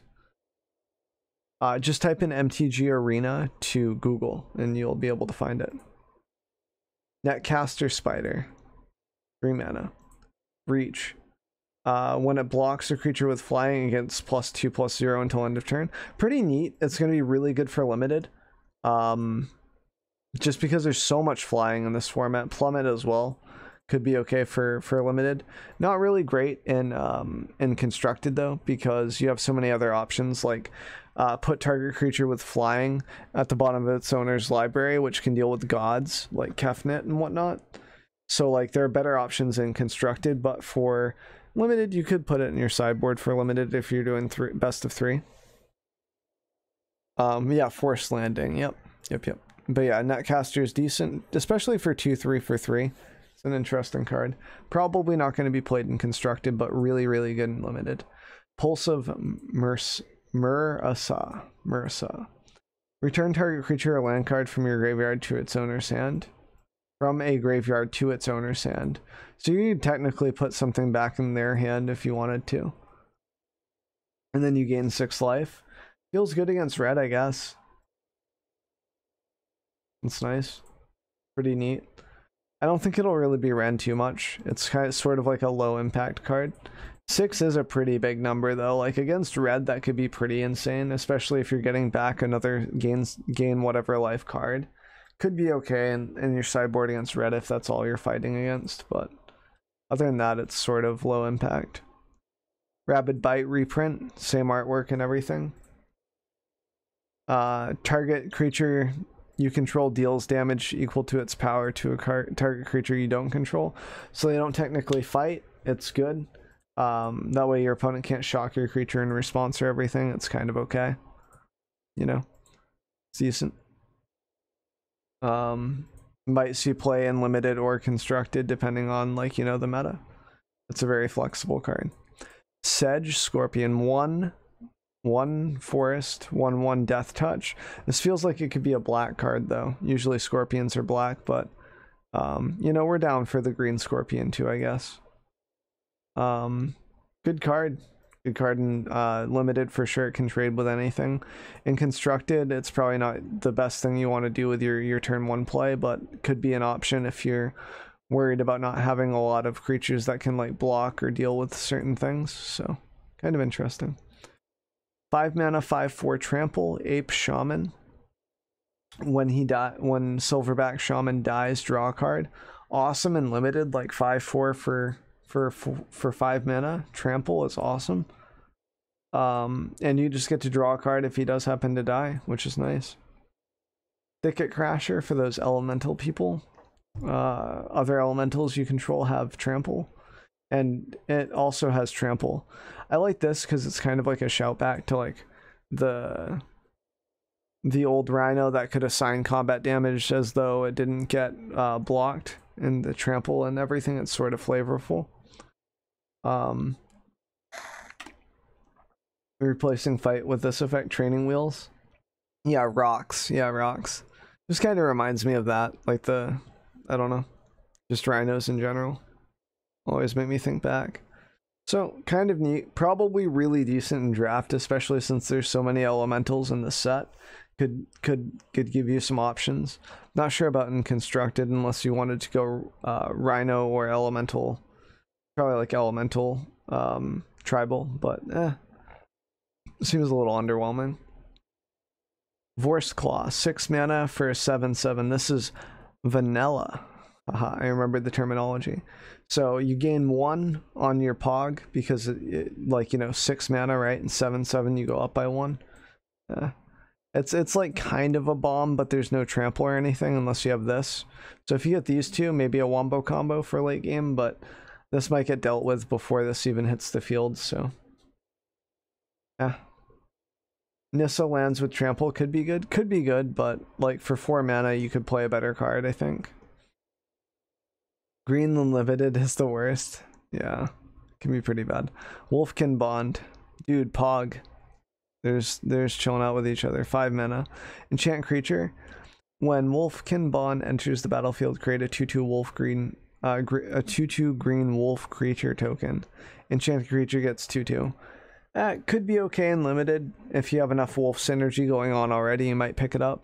In constructed, probably not runnable as a 5 mana cost enchantment. You can probably just throw it in the dumpster instead. Oh, we've got the multicolored cards. Oh, nice. We're kind of closing in on the end of this then, huh? Oh boy, this is pretty exciting. I'm excited. Kalia, Zenith Seeker. So for a red, a white, and a black, Mardu. Alright, Mardu. Flying and Vigilance, legendary Pog. When Kalia, Zenith Seeker, enters the battlefield, look at the top 6 cards of your library. You may reveal an angel, a demon, and or a dragon card from among them and put them into your hand. Put the rest on the bottom of your library in any order. Pretty neat. Pretty neat. I think it might be runnable, like if you get enough synergy going, but it's clunky. Definitely not really a it could be a limited card if your mana base is okay, but this is actually the commander section of spoils. Good point. That's pretty true. I like her. I like the artwork and everything too. I'm just not sure how runnable she can be. Probably bad in draft unless you're just using her for flying vigilance, but even then she's hard to cast. If you plan on casting her at 5, if you have some mana rocks or something else, like I don't know, maybe she could be okay. Not like I think she could be neat, especially in constructed though. Kethis, the Hidden Hand. This guy I'm pretty excited about. So green, black, white, Abzan. Legendary spells you cast cost 1 less to cast. And he's a 3/4 for 3 mana. Already pretty insane, right? Exile 2 legendary cards from your graveyard. Until end of turn, each legendary card in your graveyard gains. You may play this card from your graveyard. So pretty neat. Nice recursion effects here.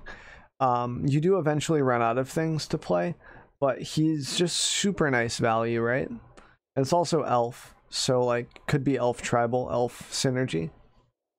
So it's super cool. I think we'll see it played for sure. I'm excited about it. I don't know what deck he's going to be like best in, but he's definitely runnable for sure. Kaikar, Wind's Fury. I'll like end up brewing around him eventually. Kethis I will. So Kaikar, Wind's Fury. So for 4 mana with Jeskai colors. Bird Wizard. So good tribal stuff here going on. Flying, whenever you cast a non-creature spell, create a 1/1 spirit creature token with flying. Sacrifice a spirit, add red. Teshrar decks. It's like Jeskai Ascendancy except bad.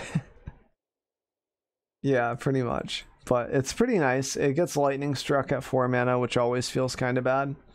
But it is a bird wizard, so maybe it can make it through. Teshrar decks for the 3/4? Maybe, yeah. That's true. But I like it. It's probably not too runnable. It's just a little bit of a meme. Like, I'm not sure. Maybe it can be ran if you force it, but in limited, it could be a pretty big bomb. But it's kind of hard to cast right at 4 mana, so I don't know. It could flip a coin on it. It could be good, could be bad. Probably bad, though. Omnarth, Locus of the Royal. So for 3 mana, or for 4 mana, green, blue, and a red. So a little hard on the mana restrictions, but not terrible. When it enters the battlefield, it deals damage to any target equal to the number of elementals you control. So you just one tap your opponent if you get enough elementals. That's cool. Whenever a land enters the battlefield under your control, put a 1/1 counter on target elemental you control. If you control 8 or more lands, draw a card. That's pretty cool. Like, just that it's an engine late game, or if you ramp this guy, it could be pretty insane. Pretty nice, honestly. I like it. I like Omnath. Hello to mere elementals, yeah. It looks good. I believe in this card. I think this card could be really good. It's an A+ on my side for flavor, for sure. Yeah, Scape Shift. Yeah. Yeah, just do Scape Shift forehead. Yeah, it'd be fun. But yeah, it's good. I like him. Renee, Angel of Rebirth. So 5 mana. Other multicolored creatures you control get +1/+0. Flying 5/4. It's Renee. Whenever another multi-creature you control dies, return it to its owner's hand at the beginning of the next end step. So if you can protect this, it's pretty nice, and it lets you swing out with everything. It's pretty nice. It's pretty cool. I'm not sure if it'll be ran too much. At 5 mana, it's a bit expensive. It doesn't have haste or anything, but it's pretty neat. Pretty cool. Yeah, maybe Nile Legends. Yep. This guy's insane. I remember seeing him. Yarok the Desecrated. So for 5 mana and Sultai colors, Death Touch, Lifelink. If a permanent entering the battlefield causes a triggered ability of a permanent you control to trigger, that ability triggers an additional time. So like Wild Growth Walker's best friend, right? I'm not sure how much we'll really see of this guy, but it's pretty cool. It's pretty nice. You see a lot of combos and stuff going off from this. Yeah, Wild Growth Walker says Craigasm in chat. Yeah, it's gonna be good.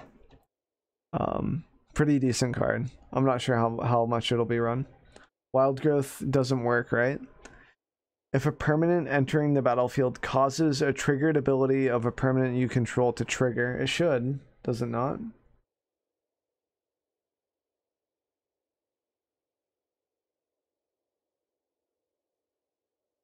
I'm pretty sure it works on Wild Growth. I was pretty sure. I don't know, maybe I'm silly.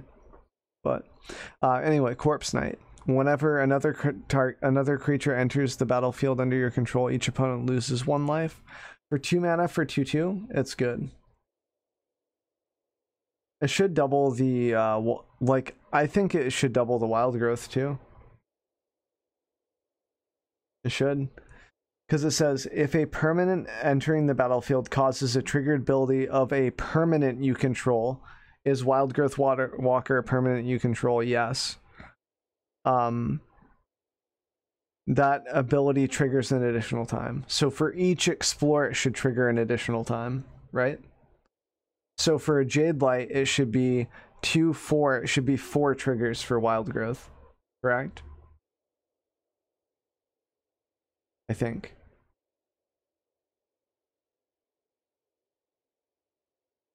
So it should be a 4 pog. It's going to be insane for that. I don't know if it's worth it though, because it's 5 mana. And like by that time, it's like you would have to have Dread Horde and some other stuff. I don't know. It seems like Win Mori to me, for the most part. Yeah, but like we'll see what happens with it. I think it's a good card and that it can be pretty abusable, but we'll see. Creeping Trailblazer. Other elementals get +1/+0. So kind of nice in that Chandra deck, maybe. Like the elemental swinging in for 2 each turn. We also saw some other elemental synergy with Chandra, which would be cool throughout the set. Creeping Trailblazer gets +1/+0 until end of turn for each elemental you control. Wow, for 2 mana, this guy can do a lot of damage. He can snowball real fast if you have a setup for it. Elementals look like they could be pretty real, especially if they I mean, dies to shock, but what doesn't die to shock? Who cares? I don't care about that. It's 2 mana. It's fine. Especially if you have something that's already pumping your elementals when he hits and he doesn't die to shock, it's whatever. Yeah, a 2 mana creature dying to shock isn't that bad. If you have like 3 CMC, 4 CMCs dying to shock, then yeah, sure. But I think elementals are pretty good, just from what we've seen. Corpse Knight into March of the Multitudes. Yeah, that'd be pretty funny. Yeah, and there's a card that could bring it back. Yeah, it's true. So I think it's runnable. Creeping Trailblazer can be. Empyrean Eagle. So 3 mana for a 2/3. Flying, other creatures you control with flying get 1/1. That's pretty decent. That's pretty good. Blue-white flyers have always been they've been trying to be a thing for a while now. I don't know if they can come back, but maybe. It looks decent. Great in blue-white, yeah. Good in draft. Like 3/2, like there's a lot of flyers in draft right now, especially in blue-white. Definitely good in a draft setting for sure. Not sure about constructed though. Could be. Iron Root Warlord, 3 mana, Selesnya. Its tough power is equal to the number of creatures you control, alright? And 5, you just generate dudes. Iron Lord. That's actually hard to say. Yeah, this card's crazy and limited. The Iron Root, insane. Super good. Could even be ran in like constructed, maybe. It might not be too slow. Like just the fact that you kind of ramp with green white anyway. That's pretty decent. I like it. It's flavorful. Lightning Stormkin. Cool work. Cool artwork is what I meant to say. 2 mana, 2/2. Flying Haste. Pog. So it's an elemental with flying and haste for 2 mana. It's pretty decent. Pretty good. I like it. Both great for limited and constructed, probably. It could be. Especially since the wizard could go into wizards before a lot of the wizard stuff rotates. So it's good. Moldervine Reclamation for 5 mana, enchantment. Whenever a creature you control dies, gain 1 life and draw a card. I like it. Personally, I like it a lot, but I know that it's pretty hefty. It is an uncommon. Probably too slow for draft, but maybe not. Maybe it could be a bomb just for a lot of value. It could be like really combo, like could synergize really well with combos in standard as well, like constructed. So it's not bad. Pretty sweet. Moldervine's a draft bomb, yeah. I just don't know exactly like how much value to assign these types of things, but definitely good in my eyes at a first glance. I've got to do limited more. Maybe we should do that more, chat. I don't know. I'm just always afraid of losing value. Deathsea rated it in S. Nice. I haven't been like rating cards. I've been like A+ is my best rating. It's like runnable or not runnable for me, or or it's more of less. It's a different ranking system, right? But I think it's good. Ogre Siegebreaker for 4 mana. Destroy target creature that was dealt damage this turn for 4. Seems kind of garbage, especially for constructed, but I could see it working in limited if you just need it. Could be okay. Could be alright. Risen Reef, 3 mana. Elemental. So many elementals here. 1/1, so it can be resurrected by that 1/2 Pog that resurrects elementals, right? The red guy. Whenever Risen Reef or another elemental enters the battlefield under your control, look at the top card of your library. If it's a land card, you may put it onto the battlefield tapped. If you don't, put that card onto the battlefield, put it into your hand. So pretty cool. You can get value off of that 1/2 fire elemental that resurrects dudes. It looks huge, but it's only a 1/1. Well, being 1/1 allows it to be resurrected by that 1 card, so it might not be too bad, honestly. Like early game, it comes in, ramps you into that guy, potentially. You know, stuff like that. So, that's nice. Sky Knight Vanguard. This almost looks like a reprint, but I know it's not. Or at least I don't think it is. So I like this guy a lot. This guy's awesome. With synergy with the elemental, I could see that being a really fun deck. Whenever it attacks, create a 1/1 white soldier creature token that's tapped and attacking. So pretty nice for 2 mana. It's not bad. Mini war boss. Yep, mini war boss that flies, dodges ground units and makes them deal with them, which is pretty cool. Without mentor, right? No mentor. So, but it is a knight too, so there could be some synergies there. All right, Tomebound Lich, 3 mana, Death Touch, lifelink for 1/3. Not bad so far. I'm liking it. Whenever it enters the battlefield or deals combat damage to a player, draw a card, then discard a card. That's really good. Love it for limited. Constructed, it might be a bit slow, but I could see it working anyway. I don't like my 3 CMCs dying to a lightning strike, but hey, maybe we can make it work. So, but you're not forced to attack with the tokens. Yes, you are. Create a 1/1 white soldier creature token that's tapped and attacking. You are forced.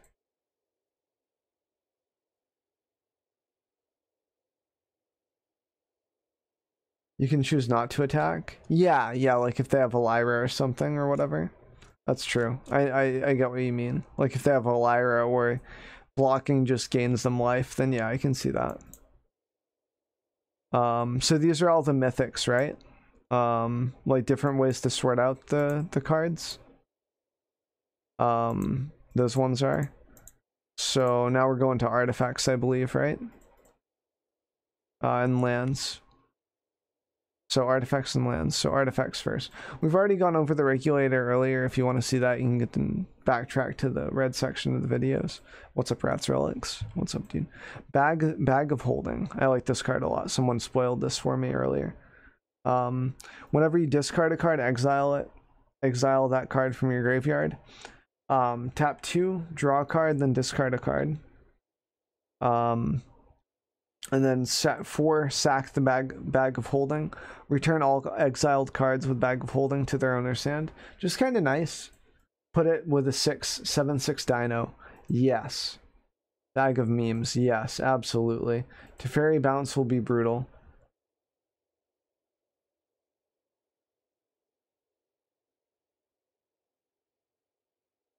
Yeah.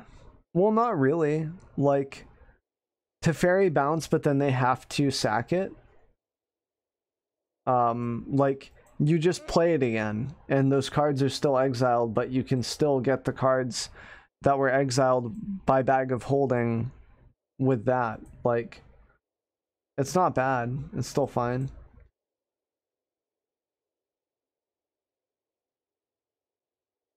Do we know if bag of holding checks based on the ones it exiled? That depends. Like, it depends on if it's one of those effects that exiles the cards underneath bag of holding and then it bounces and then all those go to the graveyard, or they just go to exile forever. It depends. But it's by that specific card. Yeah, I'm not sure. We'll have to see. Bouncing it makes it loses the cards. Yeah, they lose the tag. Yeah, I agree. That's probably true. It's probably like a state-based effect. Yeah, so probably not the greatest with Baby Teferi rolling around. That's sad. Means this exact card. Yeah. Alright. Well, I like it. It's still kind of cool. Let's move along. So it still gets like a good flavor text for me, right? Like flavor-wise, I like it a lot. And effect-wise, it's super cool, so. I wish Trading Post was spoiled here. I missed that card. Golos, Tireless Pilgrim for 5 mana. Legendary Scout. When it enters the battlefield, you may search your library for a land card, put it onto the battlefield tapped, then shuffle it. Tap 2 and then 1 of every color. Exile the top 3 cards of your library. You may play them this turn without playing their mana costs. Kind of neat. What happens if you have multiple bags in play and an opponent thought erasures you? I don't know. Yeah, you probably choose which one, right? Yeah. Most likely. So Golos seems kind of bad. Seems kind of like a lot for not a lot of like not an impactful payoff. Like, it could be kind of cool, but you could also just get 3 lands on the top of your deck. I guess if you get to the point where you're like able to do that once or twice a turn, it could be cool. I mean, Golos and Omniscience, but like at the same time, I don't know. I don't think it's worth it. Like, you could exile. No, it's bad. Bad in Omniscience.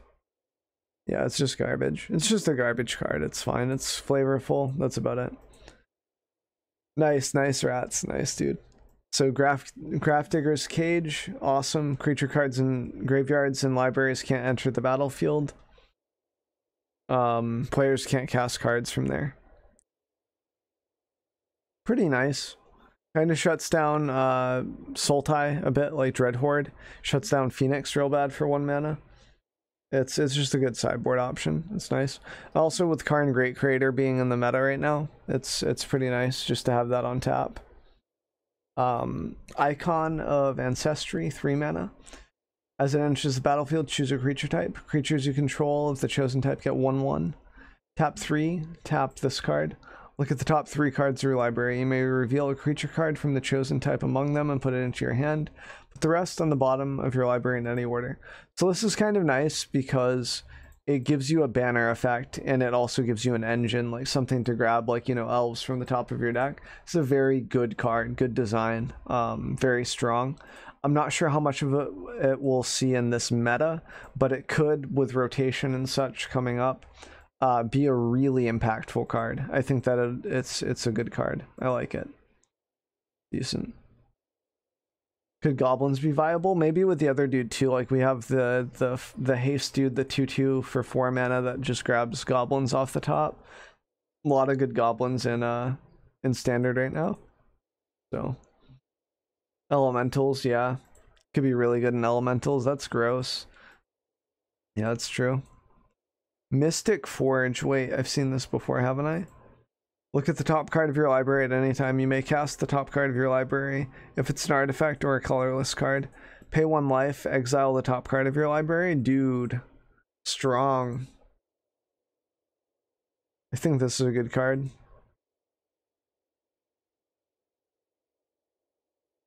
Yeah.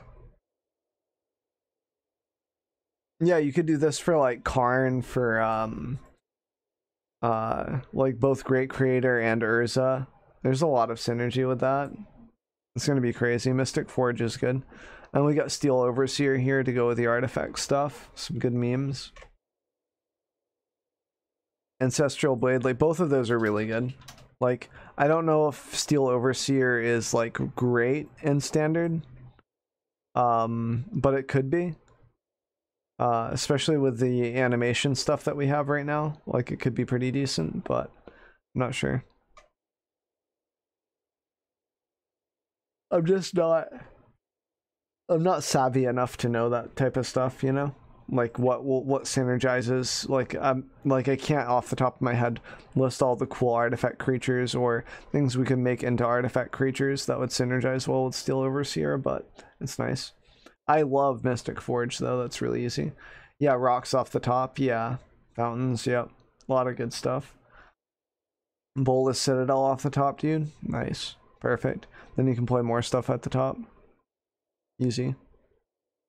Ancestral Blade. When it enters the battlefield, 1/1. I think we already went over this because we went for white. Same thing with these. Anything with colors we already kind of went over. Saddle. So Hammer is the next one that we haven't done. Holy moly. That's big. That's a big hammer, dude. Ooh. Ooh. Dumb meme card, perfect flavor. Yeah, 10 out of 10 for just memery. 1 mana and then equip 8. Perfect. With Nissa.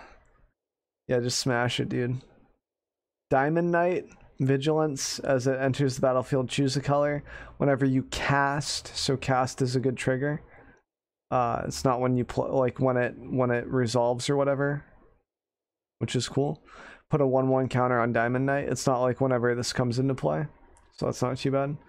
I think for 3 mana for something that gets shocked, it's probably just bad though. A diamond knight riding a diamond mare. Perfect. It's good. But yeah, I don't think it's too runnable.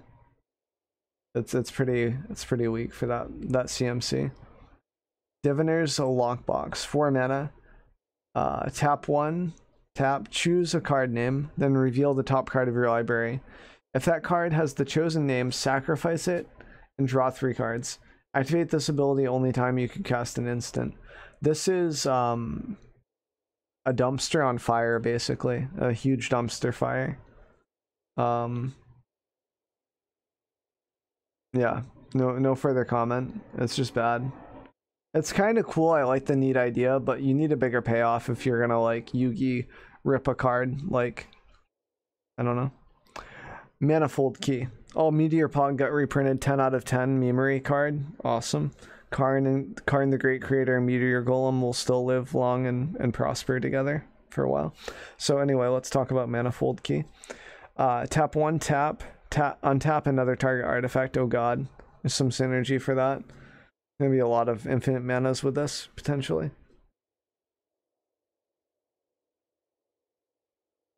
And then 3 tap, target creature can't be blocked this turn. It's okay. It's neat.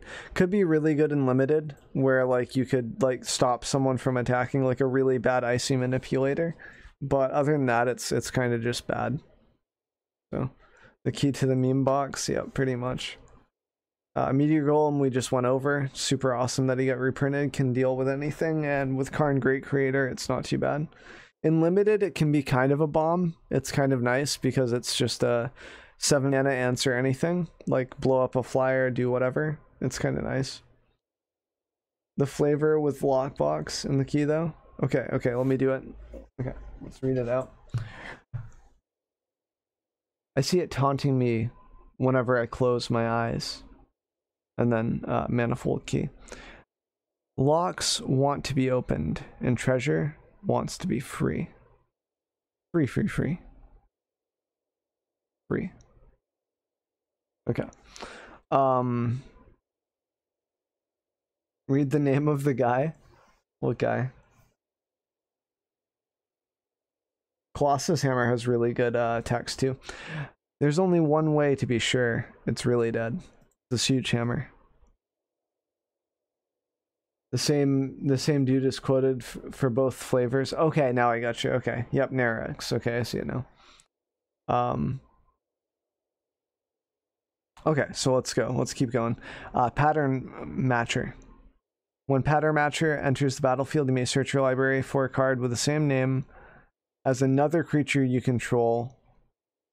Reveal it, put it into your hand, and then shuffle your library. It could be okay. Like, you can't name itself, right? Because it says another creature. So it's like, it's not too bad. Unless it's another Pattern Marcher that's already on the field, then you can do it, I think. But like, it's a little underwhelming. It's okay. It's not the worst card ever, but it's not the best. Not super runnable. Retribute. This is a tough one. A little too tired for this. Retributive Wand, 3 mana. Tap 3, deal 1 damage to any target. Whenever it is put into a graveyard from the battlefield, it deals 5 damage to any target. It's okay. It's decent. Salvager of Ruin. It's just like not great. It could be okay in draft where you can just ping stuff. But other than that, I don't think it's great. Salvager of Ruin. 3 mana for a 2/1. Sacrifice it. Choose target permanent in your graveyard that was put there from the battlefield this turn. Return it to your hand. Really great and limited, I think, since it's a body and you can get something back that's super important. In constructed though, I don't think it's, even though the irony is there with construct, I just don't think it's that runnable in constructed. We're almost done here with this. Scuttlemutt. I think this is a reprint. I remember this being somewhere before. Scarecrow. Tap, add 1 mana of any color. So 3 mana for a 2/2. Tap, target creature becomes the color of or colors of your choice until end of turn. So kind of neat. Could be runnable in limited just for ramp, and the fact that it's a 2/2 body could be okay. But other than that, I don't think it's really going to be run in constructed. Aside from like weird combo niche decks that need the mana and just color switching for some reason. I don't know why though. It lets you fry target any creature. It's true. It's true. Matters for protection, yeah. Anvil Rot Raptor. 4 mana, 2/1, flying first strike. Can be decent and limited, but dumpster fire and constructed. I think it's way too slow for constructed. Heart Piercer Bow, 2 mana. Whenever equipped creature attacks, Heart Piercer Bow deals 1 damage to target creature defending player controls. Equip 1. Could be really good and limited. Dumpster fire and constructed. I think it's just too slow. Most equipments are. They have to be really good. Same thing with Marauder's Axe. Just dumpster fire almost unlimited as well. Seems kind of bad. Like even in constructed, it's just not runnable. Prismite, 2 mana. Tap 2, add 1 mana of any color. It could be okay for color fixing and limited. It could be kind of cute, but only if you're running like cards that are crazy, like the triple colored cards, and you're really strapped for mana. Otherwise, it's not really worth it. Otherwise, it's like a 2/1 vanilla card, right? So Stone Golem, 5 mana, 4/4 vanilla, dumpster fire trash. Yep. You can pick him in limited if you have nothing else to do with your mana, I guess. Vial of Dragonfire. Sacrifice. Tap 2, sacrifice it. Deals 2 damage to target creature. Can be okay and limited for spot removal, but it's terrible and constructed. It just doesn't do that much for that much mana. It's a 4 mana investment to do 2 damage. What's this? Okay, that's just the planeswalkers. Okay. So here's the lands. We got scry lands. So scry lands for each color, I think. Each color set pretty much. So we got scry lands. I like the scry lands. A lot of people are kind of pooping on them a bit. I like them. I like that these are common and they gain life. They also help in limited too, just having dual lands. We usually have gates and stuff too, but still. It's just nice to have the life gain too. So with in a meta with mono red, this is super nice to see, right? So Field of the Dead. Field of the Dead enters the battlefield, taps. Tap 1 for colorless. Whenever Field of the Dead or another land enters the battlefield under your control, if you control 7 or more lands with different names, create a 2/2 black zombie creature token. There could be some really nice synergy with like Scape Shift and whatnot. Maybe it'll finally see play. Like where you could do cool combos with that. I'm not sure if it'd be great. It's awful in limited. This thing doesn't do much in limited, but it's an interesting card. Yeah, Field of the Dead with Scape Shift, dude. It's awesome. It's OP. The best deck in the game. So, Lotus Field. Hexproof. This is a really good one. It's a really good land. When Lotus Field enters the battlefield, sacrifice 2 lands, add 3 mana of any one color, and it has hexproof, so you can't like land destruction it or interact with it. So it's pretty nice. It's pretty safe. It's just very slow. You can't play this until turn 2. So, or like until turn 3, I should say. If you play it on turn 2, you have to sacrifice it. Don't do that. But yeah, Field of the Dead with Scape Shift is pretty cool. I think that might be a fun deck. I will say that this is the best card in the set. It's pretty good. With Brought Back is nice, yeah. Cryptic Caves. Tap 1 colorless, okay. Tap, sacrifice it. Draw a card, activate this ability only if you control 5 or more lands. So that's pretty nice. I mean, if you can afford the mana fixing, it's like a really bad like arch, I guess. Like, at that point, I mean, I guess you don't have to have the City's Blessing for it, and you could use it as like a mid to late game draw. It's kind of bad, but it's not the worst. It gives you another option basically, and once Arc rotates, it's like you have nothing else. So, it's like you have to compare it to Memorial, right? If you're in blue, but I guess non-blue decks have a way to draw. So, and then you just got some lands. Ooh, this is gorgeous. I like oh, this is my new favorite swamp, I think. I like this tree. This is a reprint. I like this though. This is cool. Reprint. This is kind of neat. The main forest. Looks like the main forest, but a little different. This is kind of nice and subtle.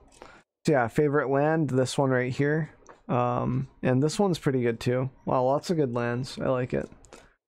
So I think that'll be it for the review.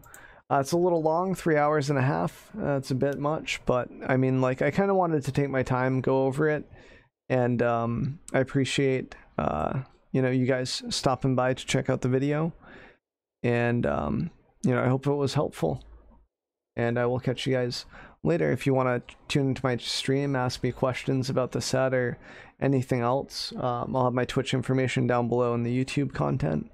That sounded dumb. I meant in the YouTube description. And yeah, thanks for chilling out. I hope this was awesome.